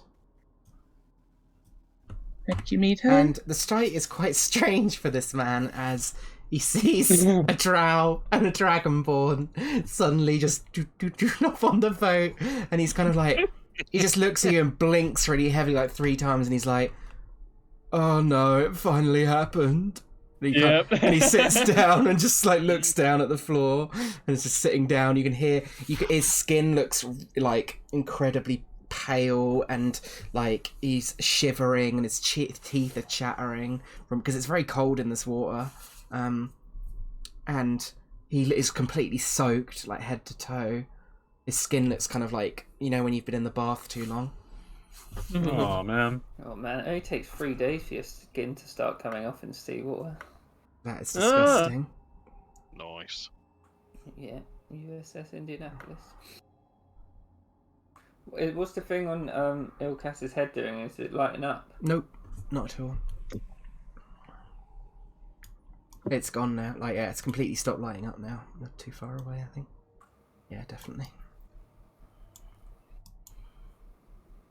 What's your Al name? surrounds the guy with lights as Ilkas starts talking to him. He kind of looks over and he's like, "Wait, you're not real. I've gone mad." Oh, even if I'm not real, you're still here. My name is Emil Toronescu.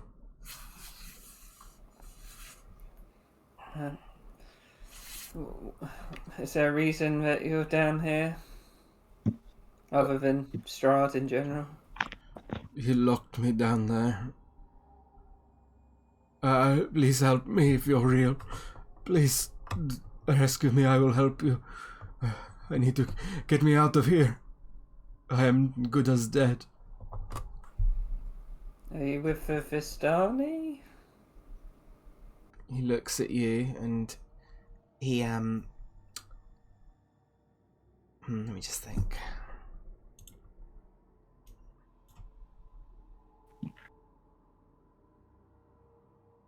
He shakes his head. Insight. Yeah, do an insight check for me. I'll do a deception check for him.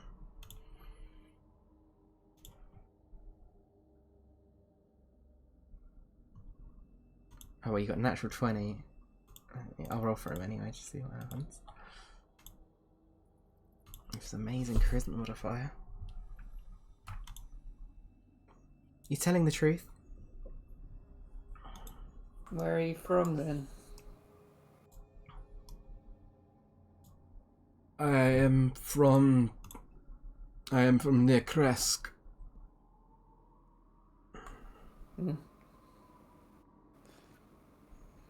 Why did he put you down here, other than, you know, him being a bad man? He kind of looks down and he looks like unsure for a second, Ilkas, but that like natural 20 I think kind of lingers for a moment. You get like a sense of this. He looks like kind of scared of you, to be honest, in that situation. And he kind of looks back up and he says, I created a schism. A what? A schism. Between who? The church? He looks around and looks back at you, and he says, you promised not to hurt me. I promise not to hurt you, yes. Kind of looks back. He looks back at Cal like, oh shit. But I think he can see that he's got no other choice. He says, I belong to the werewolves pack. The Kresk. I disapproved of our leader, and as punishment, Strahd locked me here. Would Ilkas have been told about their adventures with the werewolves? I think they could have recounted it to you at some point if you. Yeah, we had a long period where you were basically saying Ilkas was asking loads of questions. Yeah. Yeah, Ilkas is going to be like, Cal, row us away. I think the others should talk to him. They've encountered these creatures before. You slowly move backward. Amazing. I can't draw. Stupid And thing. he'd just recount whatever pertinent information to Faramir. We robot! I don't care how it works, I'm fighting Strahd in this thing. Go down with the ship. He's a werewolf.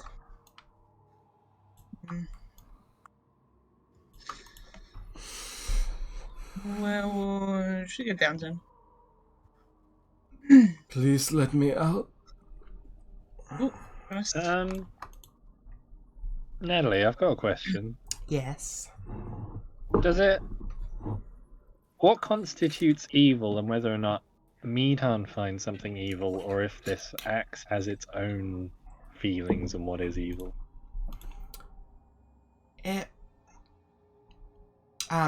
If you were to tell it, or like, you could mentally communicate to this thing that, like, mentioning it's a werewolf, the axe would be like, slay this creature, sort of thing. You get the emotion. I was gonna say, it says that it has hearing Yeah. and normal vision as well, so I Yeah. imagine it would just have been like, Yeah, it would. this is evil. Yes, pretty much. Yeah, it would just say, slay this foul creature, sort of thing. Yeah.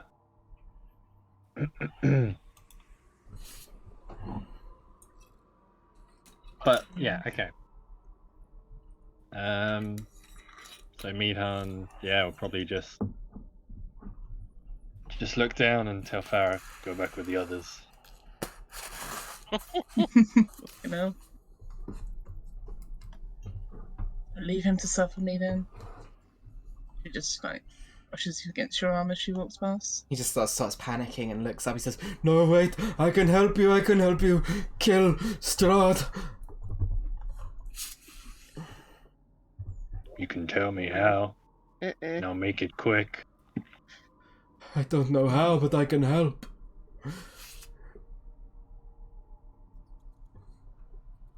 Meadhan's just gonna start pulling on the door. Holy shit! Yeah, go for it. Make a strength check for me. No, it's definitely stuck on there pretty hard.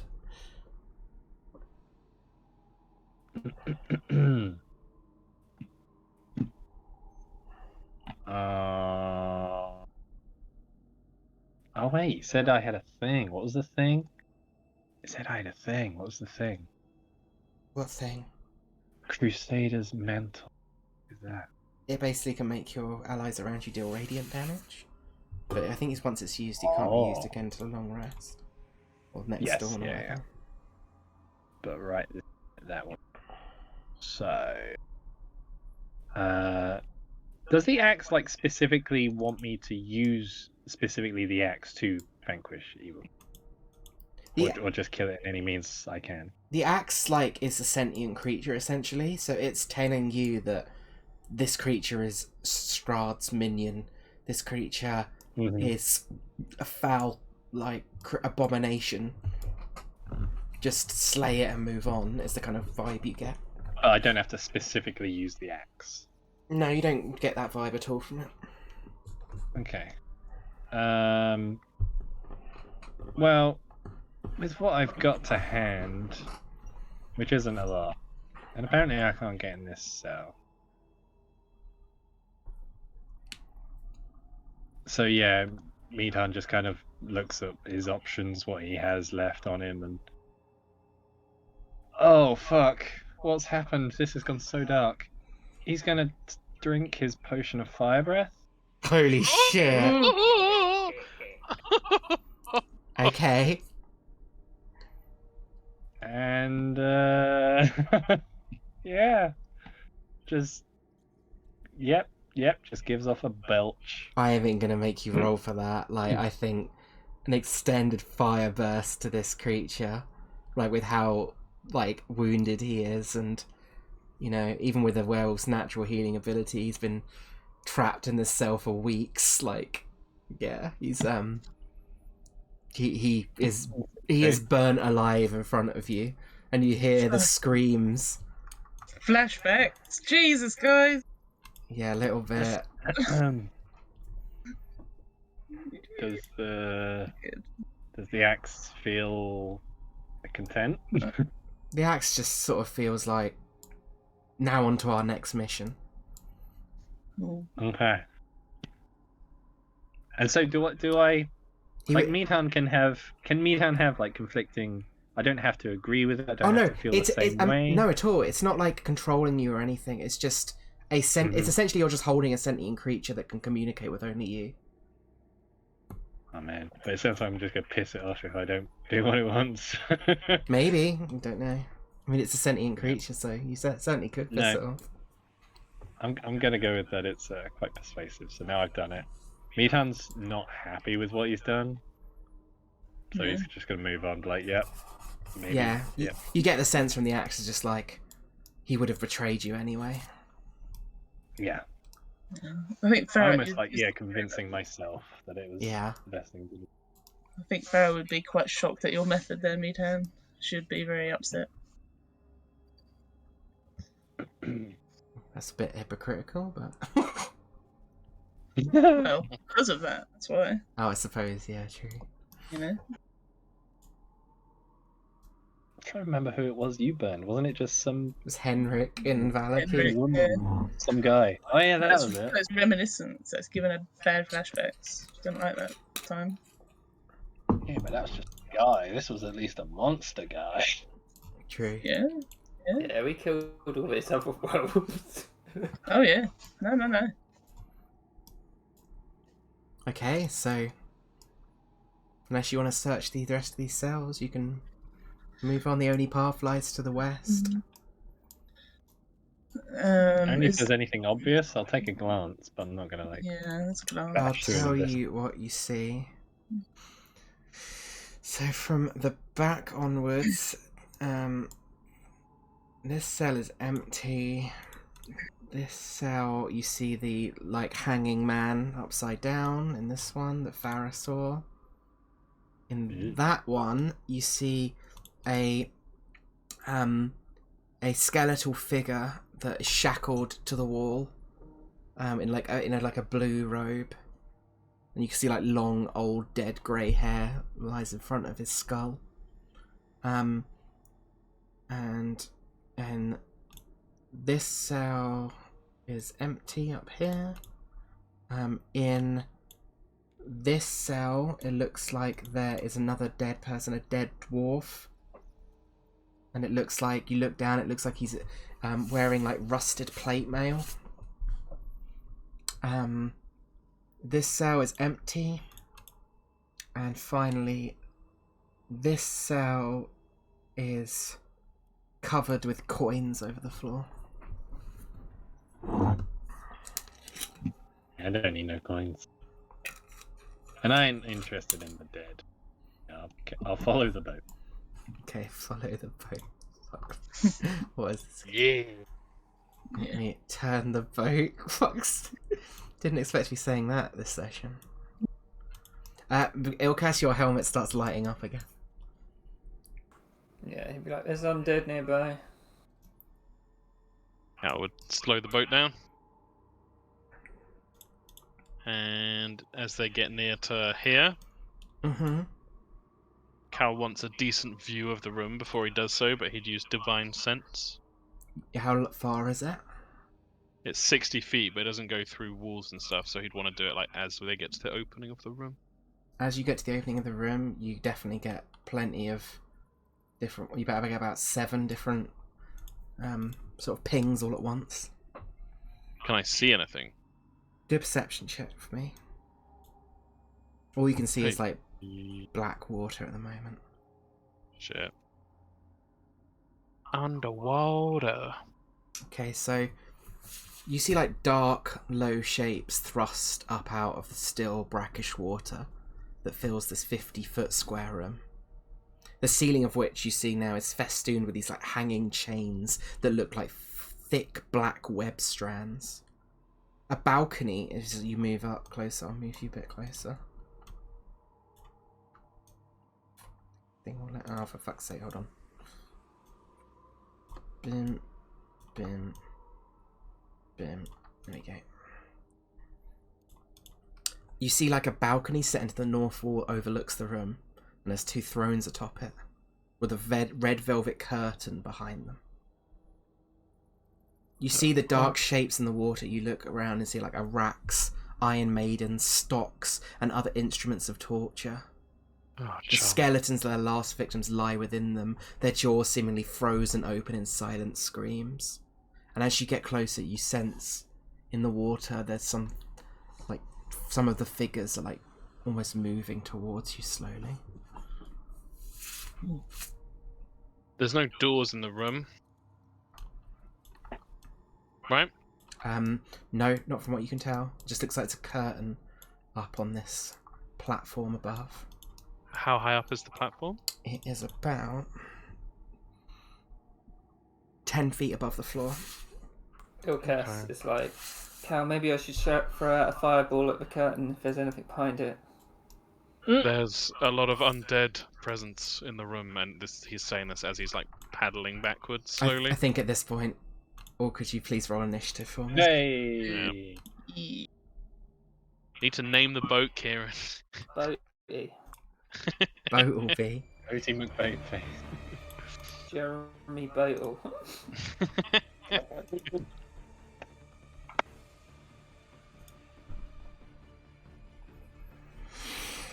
Big bad Boatleborgs. Big boaty babes. Oh. It's good. Those of us in 4 foot of water, are we affected by movement? You are in difficult terrain. Yeah, okay. Ha ha ha ha! The greatest boat. Am I doing mounted combat Yes, now, Natalie? you are doing mounted combat. Oh, this is the best. This is the best outcome of this. Oh wait, campaign. but that doesn't work at all because I need both hands to move the boat. It's true. Yeah. So Ilkas is doing mounted combat essentially. I'll see how it goes. And then- Also, holy shit, Nigel. Natural 1 and a 3 on your advantage. Initiative. Yeah. Not great. It's better we get the natural ones out of the way right now, to be fair. That is a fair point. Sorry, I'm just rolling initiative for these things. Holy shit! Oh, no. 30 for initiative for Farah. Just a casual Yeah. 30. It's fine. That roll for me? Oh, it did. Oh shit, they did pretty well. Oh, did I not add it on? Fuck's sake.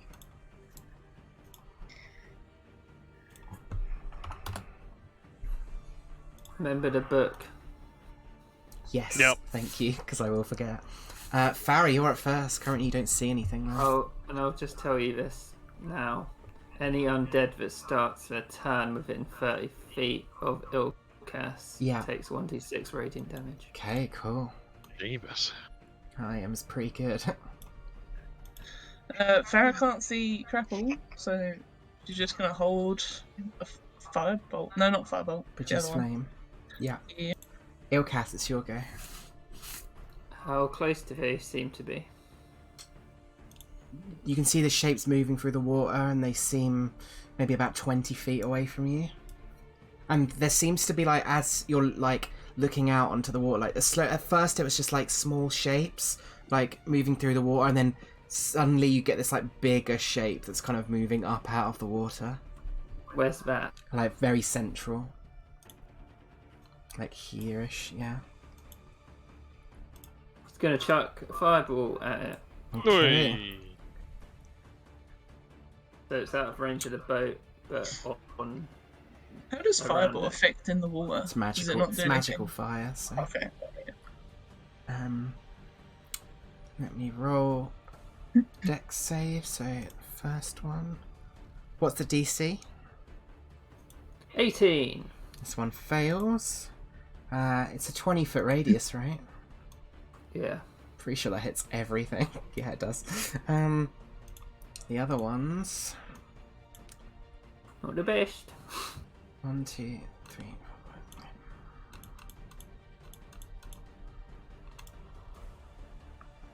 They all fail apart from one. Nice. So it's 23 points of damage. And then half. Only 19 more fireballs. 23 halved is 11, so this one takes 11. And these ones all take 23. My question is, in the helmet, every time you pick a gem out of it, is there like this little obvious gap left in the helmet? Yes. I'm going to say it now. Making your helmet look tackier and tackier as you cast each one. Like Thanos' glove. Yeah. Mm. And then... I could hear Stefan cringe when you said that. He's like, it's the Infinity Gauntlet! I honestly ran it through my head. I thought, don't say anything. It's unnecessary. It's not like that's literally the only time I've ever heard anyone refer to it as a glove. Your power glove. Okay, this creature... You begin to see Cal rising up out of the water next to you, this like huge wave, and then suddenly it's just like this huge wave of bodies all like stitched together like some kind of clot. Um, I do my thing. it takes radiant damage. Yes, it does take radiant damage, so roll that for me. And when you say wave, Are we still in the boat? Yes, you would be crit. in the boat. It's not. Do a quick dexterity saving throw. Just see if you can stay on the boat. It's not high DC because it's not that big. +2 to you, Ilkesh. Holy shit! 2 points of damage. Jesus. Yeah. It's a good pretty straight. Oh no! +2 With though. the +2, he's fine. It was a 7 DC, I imagine. So. Oh man. I've got you, Captain. Steady, steady. So. Zombie claw off the prow, Captain. Ramming speed. Can you Tell how please? excited I am for the high seas chapter. Can you make a strength saving throw for me, please, Cal? Oh shit. Yes. Strength is a +4. Wait, whose dex is high? Mine or the zombie clock? Oh shit. Well, I've done it this way now, so my bad. Sorry. Oh. So. To be fair, if you went first, you wouldn't have seen it. It came up on its turn. Yeah, true. Very true. Very true. Okay, you do just pass. Yes! You do take half of this damage, though, still. That's fine. Captain Damage Sponge. First mate Damage Sponge, sorry. So 4 points of damage. And then it's going to make 2 slam attacks against you. Ruh-roh. A 27 to hit Yeah. for 17 points of bludgeoning damage. Ow. Which I'm going to say does knock the boat, like, downwards into the water. And I think No! at that point you probably would both fall out of the boat. So you're both in difficult terrain as the boat is currently upside down, I imagine. Are we prone? No, but you'd just be sort of, like, floating in the water. And the second hit on you, Cal... Oh, it should be a disadvantage, I'm sorry. I'll count this as a disadvantage. 18 actually would have missed you then, so you can add on that damage back on. Well, I was thinking to myself that if I'm rowing the boat, I'm not really holding my Ooh, shield. That's a good so point, yeah. So it would have hit you. I will rules lawyer myself into getting hit by that. Thank so, yeah, you. I've done the damage. Okay, so I'll do the second attack then with disadvantage. Oh, which is only a 13, I think, which still misses, Woohoo! right? That does definitely miss, yeah. Okay, that is the zombie clot's turn. Meadhan, are you within 10 feet of the zombie clot? I think you Yeah. are. Yeah, can you make a con save for me, please, Meadhan? Okay. +2. Into this then. Yeah, you're fine. 1. Phew. But you do Is there get... anything I'm do get- conscious of? Yeah, you do get a pretty awful stench coming from this. Oh. It's pretty grim. But you manage to kind of pull back your sick. Delicious. Let's do a fire breath. Very nice. Dunk. Did that do it? Yeah. Does it have to do any kind of save or anything, or...? Yeah, DC 13 Dex saving throw. Okay. Dex Just a matter of save. damage or half damage. It gets a 12, so it does fail. So 12 points of fire damage. If I were to take a step back. Oh no! Oh, You stepped on the thing. No. Hang on. Incredible. 74H. So Meadhan, you see suddenly disappears and ends up back in the cell where you found the weapon. It's open at least. Yeah, Open, right? it's open. Yeah. yeah. I will say that Oh, ends shit. your movement though, because it's pretty traumatic. Suddenly, like, "Ugh." That does make sense. I think you guys are just outside where the boat's been. I think. Hovering above it. Yeah, the boat's like been. I mean, I think the boat's been like slung over here. It's not destroyed, I'm gonna say, but it's in hot water. Okay, Esmeralda, it's your go. I don't know what to do. Can we see what is pinged in red? I suppose we can't. Ilkas would have pointed them out to you, but you don't know exactly where they are. Mm-hmm.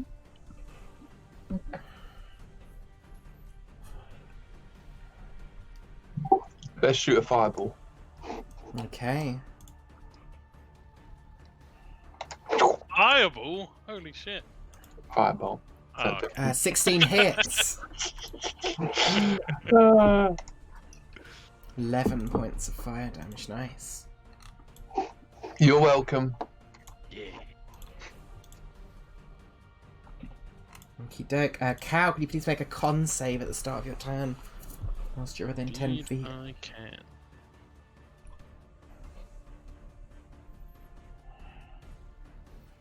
Natural one. Oh, that's 12. a failure then. So you take that much poison damage, and you are poisoned until the start of the creature's next turn. Oh, Or no, your next turn, sorry. What? No. Because we got Hero's Feast. We cannot be poisoned. Very true. Ah. You still take the poison damage, though. Boop. Immune to poisoned. Well remembered. Nice. Thank you very Yeah. much. Yeah, I'm starting to take a significant amount of damage now. Do have my lay on hand stuff. Also, I just want to womp this thing. Womp womp. Let's do some womping. Womp womp. Is there enough space to move in slightly? Yeah, probably just. Eh. That's good enough for me. First attack. 18. Hits. And I will smite at first level. He is undead, obviously. I will do second level. So that becomes 2d8, 3d8, 4d8. Radiant damage. Oh, 2 8s and a 7. 25 radiant, so 35 damage total. Holy shit! You got the exact amount because it's radiant damage. It kills this thing without the undead fortitude kicking in. Amazing. Oh, wow. That's lucky. Nice. I like to think he struck deep into it and then you just see the radiant light bursting out and ripping it apart. Very nicely done. Well, Cal can't see any other targets, Currently, no. so he's gonna move to defend the boat. Amazing. That's the end of my turn. Nigel, it's your go.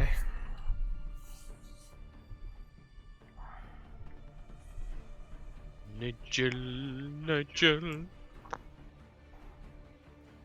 If Anya's there. Don't know. Has the energy run out? She just muted herself and unmuted herself. I think she is there, but maybe her mic's having problems. Oh, maybe yeah. Technical dip. Mute and unmute yourself in Morse code. She said hello in the chat. Yeah, I think she probably got to rejoin. Hello? Yeah, now Hello. we can hear you. That would work if I knew Morse code. Yeah, I... That's fucking brilliant, Tom. Well done. I can't actually see anything, so I'm gonna move over here. Oh, but all I can see is that dead thing. Gross. What were the red squares again? And that's where Ilkas pointed out to you there was those teleporting traps. Oh, right, okay. But can we, like, swim over them? Yeah, you could, yeah. Okay, sweet. Then I'm gonna go a bit further out in here and see what whoever that is doing. It's a cow. Can't see? Yeah, thought so. But there's a big symbol over his face, so I couldn't really see. Yeah. it's Just below. Yes, Tom, thank you. What's going on? There's more undead in the water. Oh god. You may want to ready yourself. He's gonna prepare He's gonna hold a blood spear attack. Okay. Those are good It's gonna sets, move right? this clot out of the way. Okay, so next turn, I'll reveal the different zombies. No, I don't like zombies. Zambambos. So this one is going to swim up. As is this one. The rest have to dash. God, swimming zombies. Yeah. How's their form? Are they good swimmers? Not great, no. Like a bad doggy shit. paddle. These two are going to Damn make it. attacks against you, Cal. They get Yeah. 3 attacks. Oof. One with its bite and 2 with its claws. So the first one does 3 damage. Oh, at disadvantage. Oh, yeah, disadvantage, thank you. And I do have my shield, so it's AC 20. 6. Natural 1. Save me, Thomas Strahd. 6. Bite. 19. Whew. 9. And an 8. They all miss. Yeah. Nice. Does Nigel get Yeah, his hell he would, yeah. stab? Take your wacky Nigel. Wait. What? Sorry? Oh, sorry. I was distracted. Wah! Roll your damage. I don't know. I was waiting to see if it would hit. Yeah, this thing's dead. Bye bye. Roll, you get how much is like 2d6 temporary HP, right? From the Oh yeah. blood spear. 2d6 temp HP. Oh my god. Why you're so slow? 8. Sweet. I'll take that. I'll add it on for you. Thank you. Van Richten's go. Oh, that's me. Van Richten's smart enough to know where the squares are.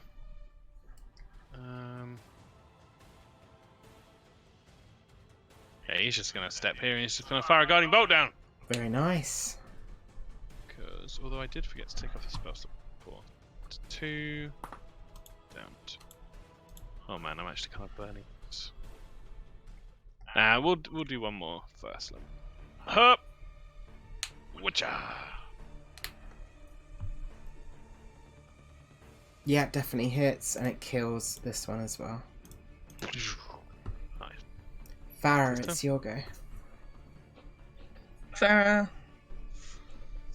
is just gonna produce flame, I think. Although they got 3 attacks, don't they? Quite a lot. Should I use Moonbeam? Ilcast is just going to fireball them. I've got 19 of them, I might as well not use spell slots. Yeah, that's Fair true. enough, yeah. Yeah. Then I'll just do my little produce flame. Shoot it out. I love it. Esmeralda firebolt, Farah produce flame, and Ilcast just like, ah. You call that a fireball? Yeah, this one's dead as well. Nice. That's it. Here we go. Ilcas. He'll do it over here so he doesn't hit Nigel. Mm-hmm. Do your damage first, because they may not even survive this at half damage.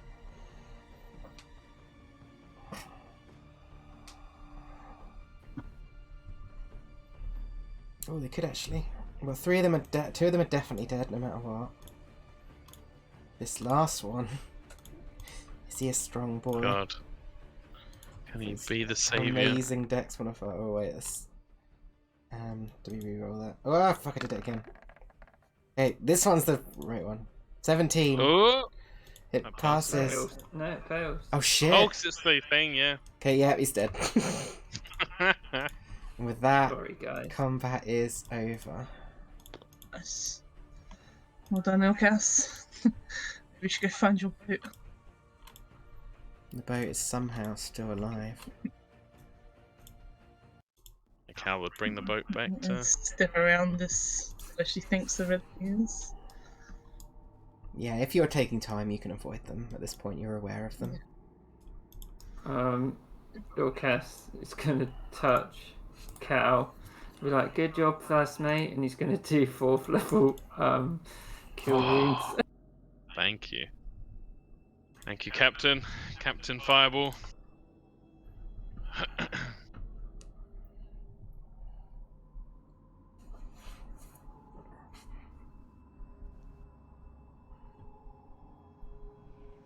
21 healing. Oh, amazing. Thank you.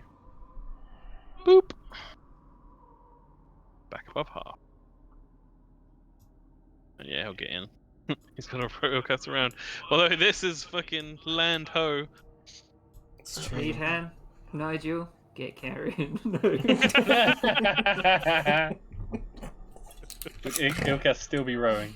He's just sort of waiting for everyone Can you else, stop isn't he? hitting me in the head with that oar, please? Just get Farah to chain cast Tidal Wave. Oh, Whee! I was tempted to turn into something aquatic, then I can just push you along. Oh! This is happening. Can I just look around at this area? Probably nothing, but Good luck You with the just curtain. see there's a curtain beyond you, and the curtain. yeah, and there's 2 large wooden thrones that are kind of scorched a little bit from Ilgas's fireball. But yeah, just beyond you, there's a red curtain. Okay. Can I listen up around the curtain area first? Do a perception check for me. With guidance. Hey. Yeah. Whoa. All you hear is the sound of flames from a room beyond. Okay. Like just like almost like torches in there, sconces. Can I like heat? Yeah. Sneaky If peek. you were to peek, straight behind there is like a wall with a door. I'll just remove it so you can. Yeah. Okay. Step through the curtain. You can still hear the flames come on the other side of the room. Or just an average Joe door. Looks like an iron door, from what you can see. Big iron door. Yeah. Could this be the place, guys? Should we probably, rest maybe first? I wouldn't be against resting. Gives us more time with the boat.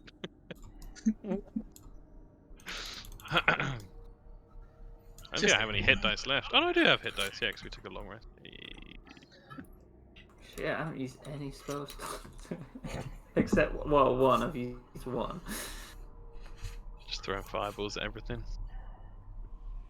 Living the wizard stereotype. Your wounds would be one, wouldn't it? Well, except that one. Alright. That was the one he used, yeah. So are you taking a short rest? I would like to. Yeah, should we here though? Although we have to go up a massive amount of stairs, so yeah, probably, yeah. Okay, so if someone could roll 6 d20 for me. Oh boy. Stefan! Yeah. Oh, that's too hard for Oh. precious. Too speedy. 6, did you say? Ooh, that seems quite low. Kieran's already done it. Yeah. Ah. Okay. In that case, there are no random encounters. Yes, Kieran. Good roll, Kieran. Nice. Okay. Good So boy. feel free to take a short rest. Alright, Uninhibited. do the channel, the harness divine power thing. Get a 2nd level spell slot back. Boop. When you've got something that... Sorry, Steph, you go on. I was going to say, when you've got something that modifies your max HP, when it drops below that, it's gone for good, isn't it? I'm trying to remember, was it the Only feast? if it's temporary HP. The Yeah. feast stuff stays for now. Oh, okay. Yeah. Cool. I'll keep that. Yeah, that lasts 8 hours, I think.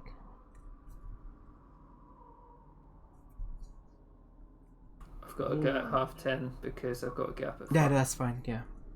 I was probably going to stop around 10, quarter past 5? 10. Yeah. Jeeba. I rolled it on D&D Beyond Natalie. I got 37. Oh, that's fine, yeah. I trust you. Back up to 105. I trust you. Wait, no, that's not right. That's not right at all. I was on 57. 57 plus 37 is 94. Must have had my D&D Beyond up to date. 94.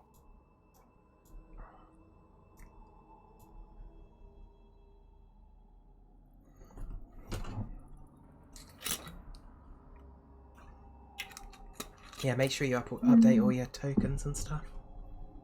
How does it take to attune to something? An hour, usually. Unless it says differently. Did anyone want a longsword +1?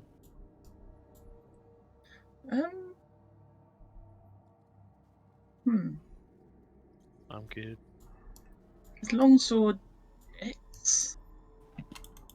Oh god. Or is it strength? Strength. Strength, yeah. Okay.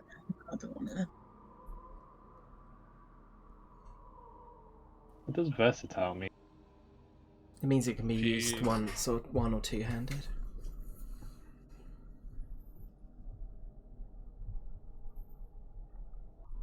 Does Van Richten have any hit dice left, considering the long rest and everything? Yeah, I think he had half of his ones left, if I remember correctly. Okay. I'm gonna attune. Oh no, to no, the he doesn't. thing. He used them all when he after the Revivify. And But have during- we long rested since then? No, that was after the long rest when he Strahd attacked Okay. you. Cool. Yeah, he's got none left. Gotcha. I've only got one rage slot left, so I could do with a long rest at some point, please. You should have more than Definitely. one, definitely. You only had a No, long. well, You only had a long rest like last session. I haven't raged that much since then, right? Yeah. Surely. I didn't think so, but I had two ticked off this time, and I've raged this session. So Oh, you should have had them back. I think you probably just didn't long rest last session. okay. I probably fell asleep. Let's face it. I mean, it is something you do. Yeah, the real long rest. Yeah, the real long rest. I can't help it. It's a medical It's okay. Okay. It's not like I've done it every night this week. Yeah, so let me know when you're ready and carry on if you want. Ready to rock? Ready. So, Meadhan, I've got the ring, yeah? Okay, I'm going to attune to that. Yes. Yes. Oh, I already attuned to Swordy Sword, didn't I? Yeah, you did. let me just make sure. Are you opening the store, Cow? Have we listened at the store yet? Farah did, yeah, she got a natural 20, so all you can hear Okay. is like a fire yeah. beyond. Then yeah, he'll try to. Okay, so I'll read to what you see. Oh dear lord.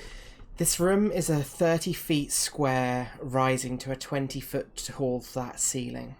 A stone brazier burns fiercely in the centre of the room, but its tall white flame produces no heat. The rim of the brazier is carved with 7 cup-shaped indentations, spaced evenly around the circumference. Within each indentation is a spherical stone, twice the diameter of a human eyeball, and made of a coloured crystal. No two stones are the same colour. Overhead, a wood-framed hourglass, as tall and wide as a dwarf, hangs 10 feet above the brazier, suspended from the ceiling by thick iron chains. All the sand is stuck in the upper portion of the hourglass, seemingly unable to run down into the bottom. Written in glowing script on the base of the hourglass is a verse in common. 2 9-foot-tall iron statues of knights on horseback, poised to charge with swords drawn, stand in deep alcoves facing each other. The brazier sits between them. The phrase in common reads as follows: "Cast a stone into the fire. Violet leads to the mountain spire. Orange to the castle's peak. Red is law if law is what you seek. green to where the coffins hide, indigo to the master's bride, blue to ancient magic's womb, yellow to the master's tomb. Ooh. Guess we're going for the yellow one then. Yeah. Okay.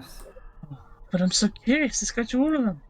I got all excited then because I was like, oh, I finally get to use my literature degree. No. No. Well, no, wasn't. Wouldn't we be more interested in the green one? Which one was the green one? The green one was green to where the coffins hide. Mm. Yeah, Yellow. but yellow was the master's tomb. It was, yeah. Yeah. Probably. But there's also an hourglass and stuff, and knights that we shouldn't ignore. I thought this is where we became Power Rangers. Just see the face of Zord. Hello, Rangers. You have been chosen. Amazing. We fight over who's Red Ranger. I'm the ranger. Yeah, there it is. Yeah. Hmm. Yeah, Cal, I mean, obviously, yeah, having read that, but Cal would say pretty much what Tom said. There might be some significance to the hourglass. I don't have any answers, but there are doors here we could check through first. Yeah, can I just inspect the little knight? See if it's dusty or like it's moved Do a investigation check. with guidance.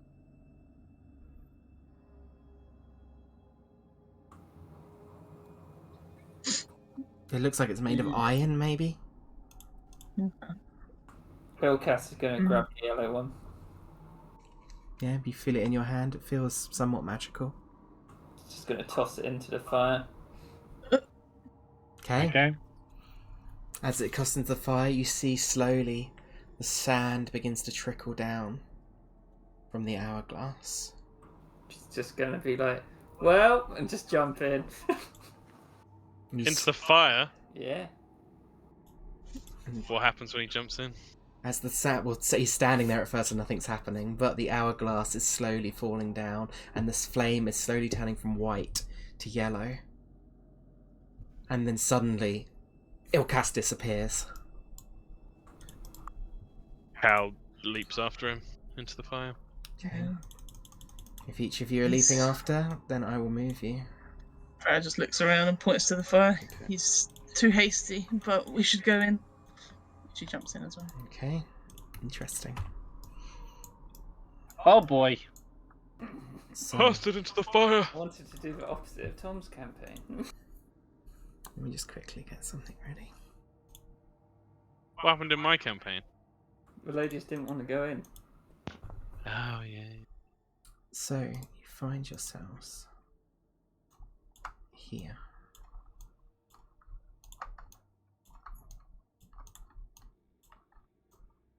Oh. The room itself is a coffin in a dirt square room with thick iron lattice bars blocking stairs at the top, stairs that lead to the top of them. And as you're standing there in this room, the torch flames begin to flicker and mist begins to fill the room slowly, coalescing around you. Uh-oh. Really good. Is it the bad mist? Bear with me. That's good mist. It's like the flavoured steam at the saunas. The mist begins to coalesce into a familiar shape. Half there, half not. And a voice begins to echo around you. My father used to tell me something as a small child. Fate is what happens when you earn your future.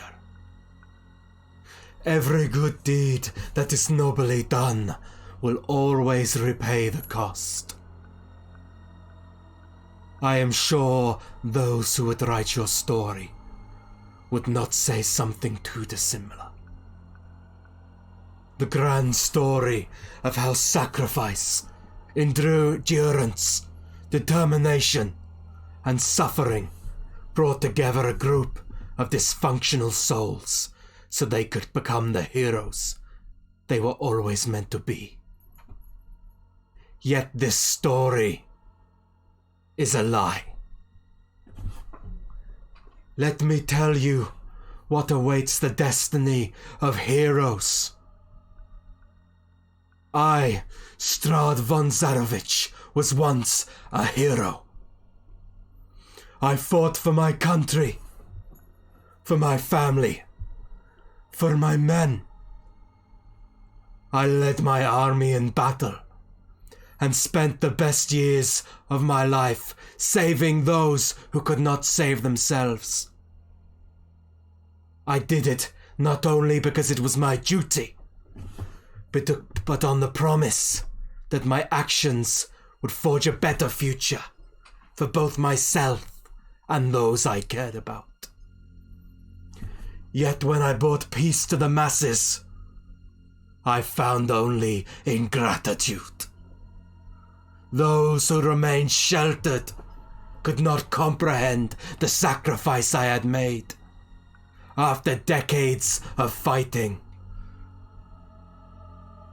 they could all enjoy the peaceful youth that was not granted to me. And still, despite everything I had endured, I still only asked one thing from fate. Love. To be reunited with my family in the valley where I ended the war, and to rule for the rest of my days, and the kingdom I saved, together with the most beautiful soul I have ever met. But only in the blackest depths did I learn the truth. My heroic sacrifices would never be repaid. Destiny is a lie. The life of a hero is a lie. To get what you desire, what you deserve, you must take it by your own force of will. I let myself forget this lesson. I let myself fall for the bewitching force that is love again and again. But no longer. And I have you to thank for it. Farah Felmir, Nigel Woundcaller, Mead Handrumerer. For it is only by your fierce determination, your spirit and your resolve that brought you here before me today.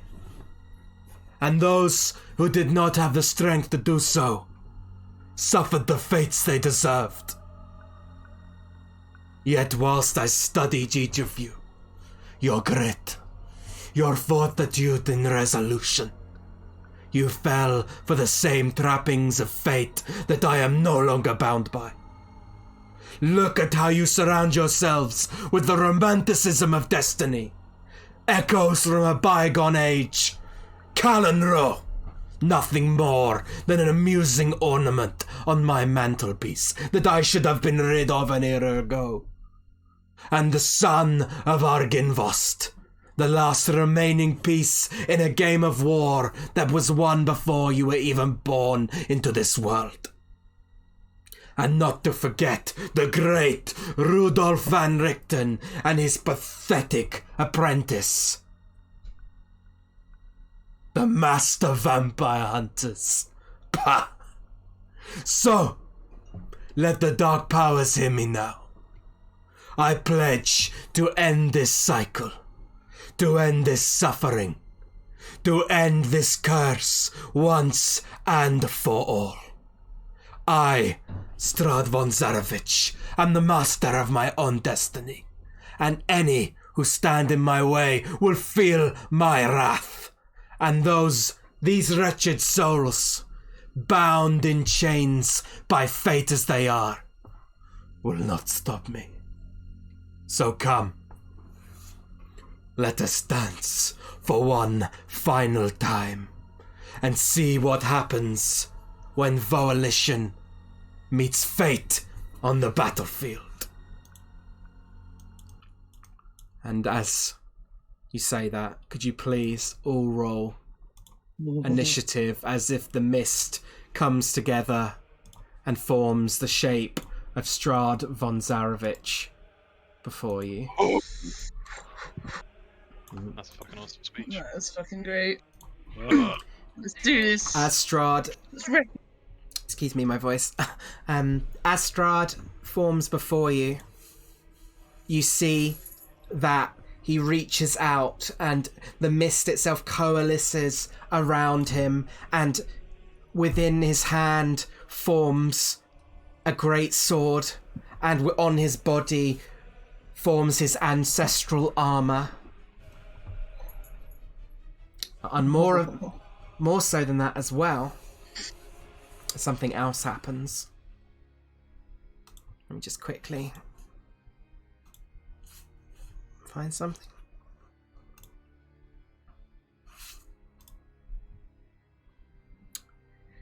Who holds the Amulet of Health you got from Neville?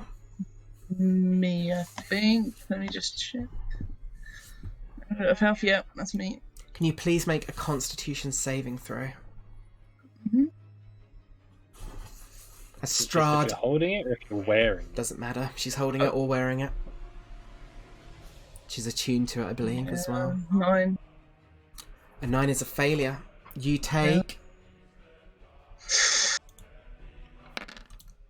this much, 25 points of lightning damage, and you are paralyzed for 1 minute. 1 minute? Whilst paralyzed, your constitution is reduced to 5, and you can repeat the saving throw at the end of each of your turns Hang on. to see if you are no longer paralyzed. So 25 damage, and then hang on. How do I reduce my con? Reduce override score to what? 5? 5, yeah. Strahd looks out towards all of you and he says, "One final parting gift from the Grand Neville Daggerson, my true Trojan horse." Nice. Um, So would that reduce the HP as well? yeah, it would, yeah. Okay, I'm just trying to figure out what it would be with the Hero's Feast as well. hmm What is the Hero's Feast? 15? Yeah, I think so. So just do it and then add that back on top. Meadhan, you're wearing the Cloak of Displacement. Can you please make a strength saving throw for me? Nah, I took it off. I thought, I'm done with this. You got debated, son. Is it, what is it? Like, if I'm next to Cal, do I get a plus anything? +2. Plus 2, yeah. God, I'm glad Pitch isn't making a strength saving throw. 20 Ooh, 22. is a pass. You take half of this much damage. Does anything happen to the cloak? It is trying desperately to restrain you, and now it has the stats of a Rug of Smothering. I'm a bitch. Betrayed. The But we've been through so much. These items do no longer work in their normal way, by the way. Ah. These items were all ones you got from Strahd himself. You can thank Neville. Okay, that's gone then. Oh shit, sorry. That would be small though, or medium or whatever. Oh yeah, Strahd takes 6 damage, radiant damage. Oh well, I've not rolled initiative yet, but I will. Yeah, but when he started talking, that was beginning of his turn. He wasn't there though, he was in mist. Well, he's here now, isn't he? So he's coming 30 feet. We'll do it at the start of initiative, Kieran, come on. Give me a break. Cal, can you please make a Constitution saving throw for me? Ah!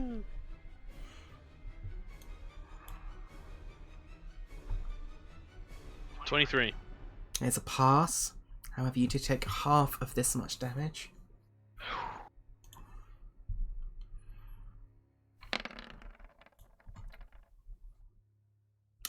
So 15 points of damage, and you see the sword, thorns begin to move out of it, and they pierce into your hand, meaning you cannot wield another weapon whilst this is in your hand. You have to remove this from your hand first. It's dug into your hand and latched onto it.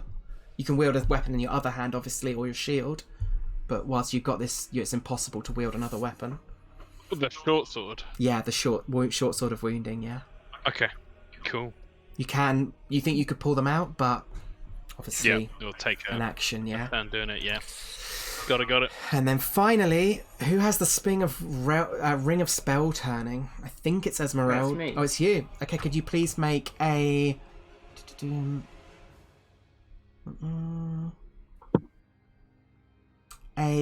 Constitution saving throw for me, please?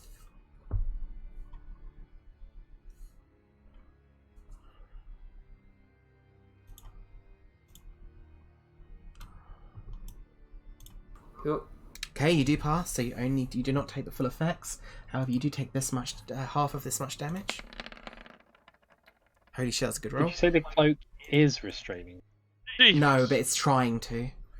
So half of 48 is 24 points of psychic damage. You're lucky. Warding bonded first. Lucky you passed that. Nah, it's all skill. Yeah, that was one of the worst ones. Right, I think that is all the items that everyone got from Strahd. There was the Amulet of Health, the Cloak of Displacement, Strahd's Short Sword of Wounding, and the Ring of Spell Turning. And with that, I The only think... reason I'll sit up, guys, is because the hero's feast. Holy shit. With that, I think everyone has rolled initiative, right? Or is that from Oh, before? Yeah. Oh, One no. more. I think so. Esmeralda. Mm-hmm. Middle of the road.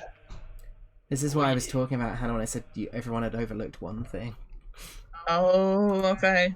Yeah, I completely forgot that they were even Yeah, in everyone Strahd did. stuff. Yeah, just calling it Strahd Short Sword of Wounding makes me feel dirty. Yeah. Let me roll the Rug of Smotherings initiative. Looking rug.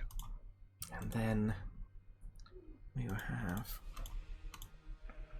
Strahd himself.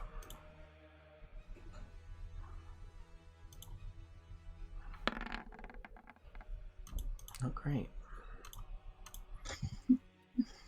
Is the save I have to make a con save?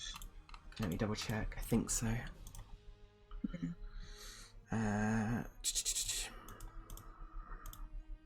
Where are we? Amulet of Health. Yes, con save. Okay. Yeah, that one was a real bad one. Real fucking bad. It's real bad. Yep. I've got 36 total health right now, with 11. So, I think with everyone rolled initiative for the final battle, we will call today's session there. Oh no. God. We can do it, guys. We can do it. I've got Wall of Fire. I've got Wall of Fire and Wall of... Ilcast just sit in the corner with a spell. Put fireballs occasionally. We got it. Ilcast has got to do the ritual. Exactly, yeah. Nah, he doesn't. Yeah, he does. Nah. He's just gonna be chucking fireballs out while doing the ritual. My action economy is gonna be so traffic jammed. Yeah. Is fireball verbal? Well, it's Can he from do the fireball? helmet, so I imagine the helmet just does it, right? I think the helmet could do it, yeah. Okay. You ain't gonna be casting fireball, boy. You're gonna be prismatic spraying. Yeah. Oh man. I think it's quite good because he's going to run away, isn't he? And then we're going to have to sit. But how the hell do we open that door? Yeah. We're not chasing him. That's why you got to do the ritual, because that's what keeps him here. Oh yeah, good point. Yeah. You got to do the ritual. I've got to heal Farah. I've got to take the sword out of my hand. I've got to cast multiple things on him that I've been waiting to cast for the entire fucking time I've been playing. Strahd could probably kill Farah by the time. Yep, I'm very aware of that. Farah's got 36 total HP right now, so I kind of need to just turn into something else. Oh, he's You got can't, you're paralysed. Oh, I'm paralysed. Fuck, forgot about that bit. And he can drain your max health as well. Well, ritual. We got super lucky that he rolled low in the initiative at least. Yeah. It's okay, Farah. I'll carry your memory. Yeah, you survived, Nigel. I fucking love that. Like the monologue was incredible, by the way, Natalie. Like really Thank loved you. Thank you. that. But I love how all the items went off and people got fucked over. Mhm. And I can imagine the camera panning across the line with like paralyzed Farah and everyone messed up and Cal taking this big hit. Then just gets to Nigel at the end, who's just like hitting Osdred's hammer into his hand, like Yeah. completely untouched. That's what I think this fight's gonna be like. It's gonna be all this like horrific, trying to scrape together everything everyone's gonna be doing, and then Nigel's just gonna be there like, "Welcome to the slam. Come on, Welcome Nigel." to the pain train. But I'm sure Strahd's got tricks up his sleeve. You Just should've need fucked Boom with the Beam, big Nigel. boy. Get Boom Beam. Oh my god, I need the fucking boom beam. You do. Really do. Yeah. Well, guess we'll find out next time. Yep. This is Natalie, it. what's the chances I can pay you to pretend that I rolled a 9, 10, or 3? Where did those other gems go? What, the ones that were in the room? Yeah. They are like tied magically to that room. So if you were holding one, it would just have disappeared by the time you got No, here. I mean, if we threw a different one into Oh, the I fire, can tell you if you want. it'd be funny. I mean, from the names, a lot of them were pretty clear. Yeah, but some of them sounded like they were nowhere near here. Oh yeah, I think one of them goes to the fucking Amber Temple. Let me have to reload my Yeah, page makes because sense. my thing's crashed. Hold on. Let me check for you. I'm interested by the law one. That sounded interesting. Sorry, my internet's being so slow tonight. All good. God, like, trying to do lower voices now is so fucking painful on my throat. Yeah, you're gonna need to soothe Ozzy. it. Yeah, I feel like I need it. With Nigel voice. the thorns, the thorn sword. Mm-hmm. Is that something you homebrewed, or was that in the book? That's homebrewed. All these magic items are homebrewed. Okay. Nice. Yeah, luckily you passed the thing, otherwise you would have taken like 1d12 poison damage every turn you had it attached to you, as it's like pumping you full of poison. Oh. No, he's my first. I think my first turn is healing Farah, but my second turn is getting that out of my hand. Yeah. So I need to pull out the awesome sword. I need to pull out the lightsaber. So, the different Great, flame you've got to use colours. Amulet. The red gem, which was... I'll read the thing again. Well, I'll do them in order. A violet leads to Mountain Spire, which would take you to Selenka Pass, which would be like on the way to the Amber Temple. That is how Rahadin teleported there to get ahead of you. Orange to the castle's peak, which obviously takes you to one of the North Tower peak of the Castle Ravenloft. Yeah. Red, if Laura's what you seek, takes you to the castle study. Green, Oh, to man. where the coffins hide, would take you to the coffin maker's shop in Valaki. So that would have been funny if, because Steph was like, I think it might be Yeah. green, and I was like, oh do god, it. this campaign's about to get 5 sessions longer.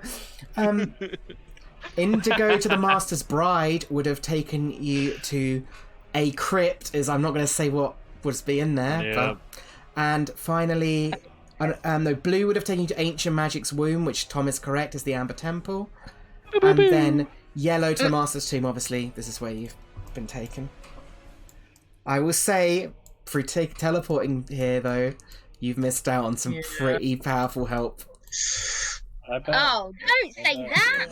I thought we were just going to teleport into a big old trap. So this is, I Yeah. don't think this is a trap. no, but I thought it could. Confined to the- No, I think she means like you were gonna like not go to the tomb, Oh, the trap right, instead. Yeah.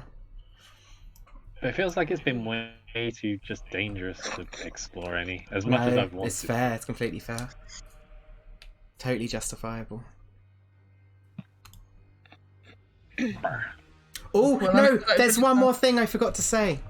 Oh, go on. We leveled up from the zombies, I right? totally forgot. No, you do not level. You don't level up. Oh, No, but I will say. Let me quickly put on something because I forgot to do this. So let me put some music on for this. Farah, as you're standing there and you've just suffered this like immense amount of damage, and you're feeling woozy and feeling out of it and not quite right, you get like a brief voice at the back of your head, and you look over your shoulder and you see the spirit of Danish standing over you, summoned to this realm by Pitch, now trapped here. Whoops. He explains to you, not through so much words, but through almost like a touch that you just sort of experience. And he explains to you that he did not wish to reveal that he was trapped here sooner, because he did not wish to worry you.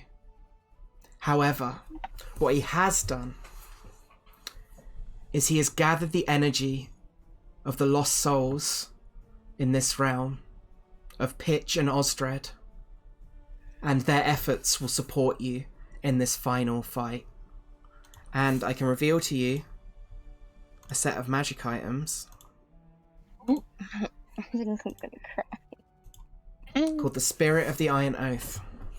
The trapped spirit of Kendall Danish Clancy has summoned both the spirits of Pitch and Ostred for the final battle in the fight against Strahd von Zarovich. While this boon is in effect, each member of the party has access to the following benefits they can only use once. You each gain a Bardic Inspiration die, equivalent to a D8. Each member has access to Dunafathoin's Smite. When they hit with a weapon or spell attack, you can choose to smite with it, dealing an extra 1d8 force damage. And each party member can also use a bonus action to rally a friendly creature they can see or hear, and they gain temporary HP equal to 1d8 plus 3. So that represents obviously Pitch's Bardic Inspiration, Osdred's Smite, and Danish's Rallying Cry. oh, Amazing. So, yeah. love it. Yeah. Sorry, I'm so glad I remembered that. Yeah. Hell yeah. I would have been Hell so yeah. salty if I forgot that. That's so cool. Yeah. Fair. Paralyzed. Sheds a little tear, but is probably invigorated. As much as you can be when paralyzed. Okay. I think I will stop the recording.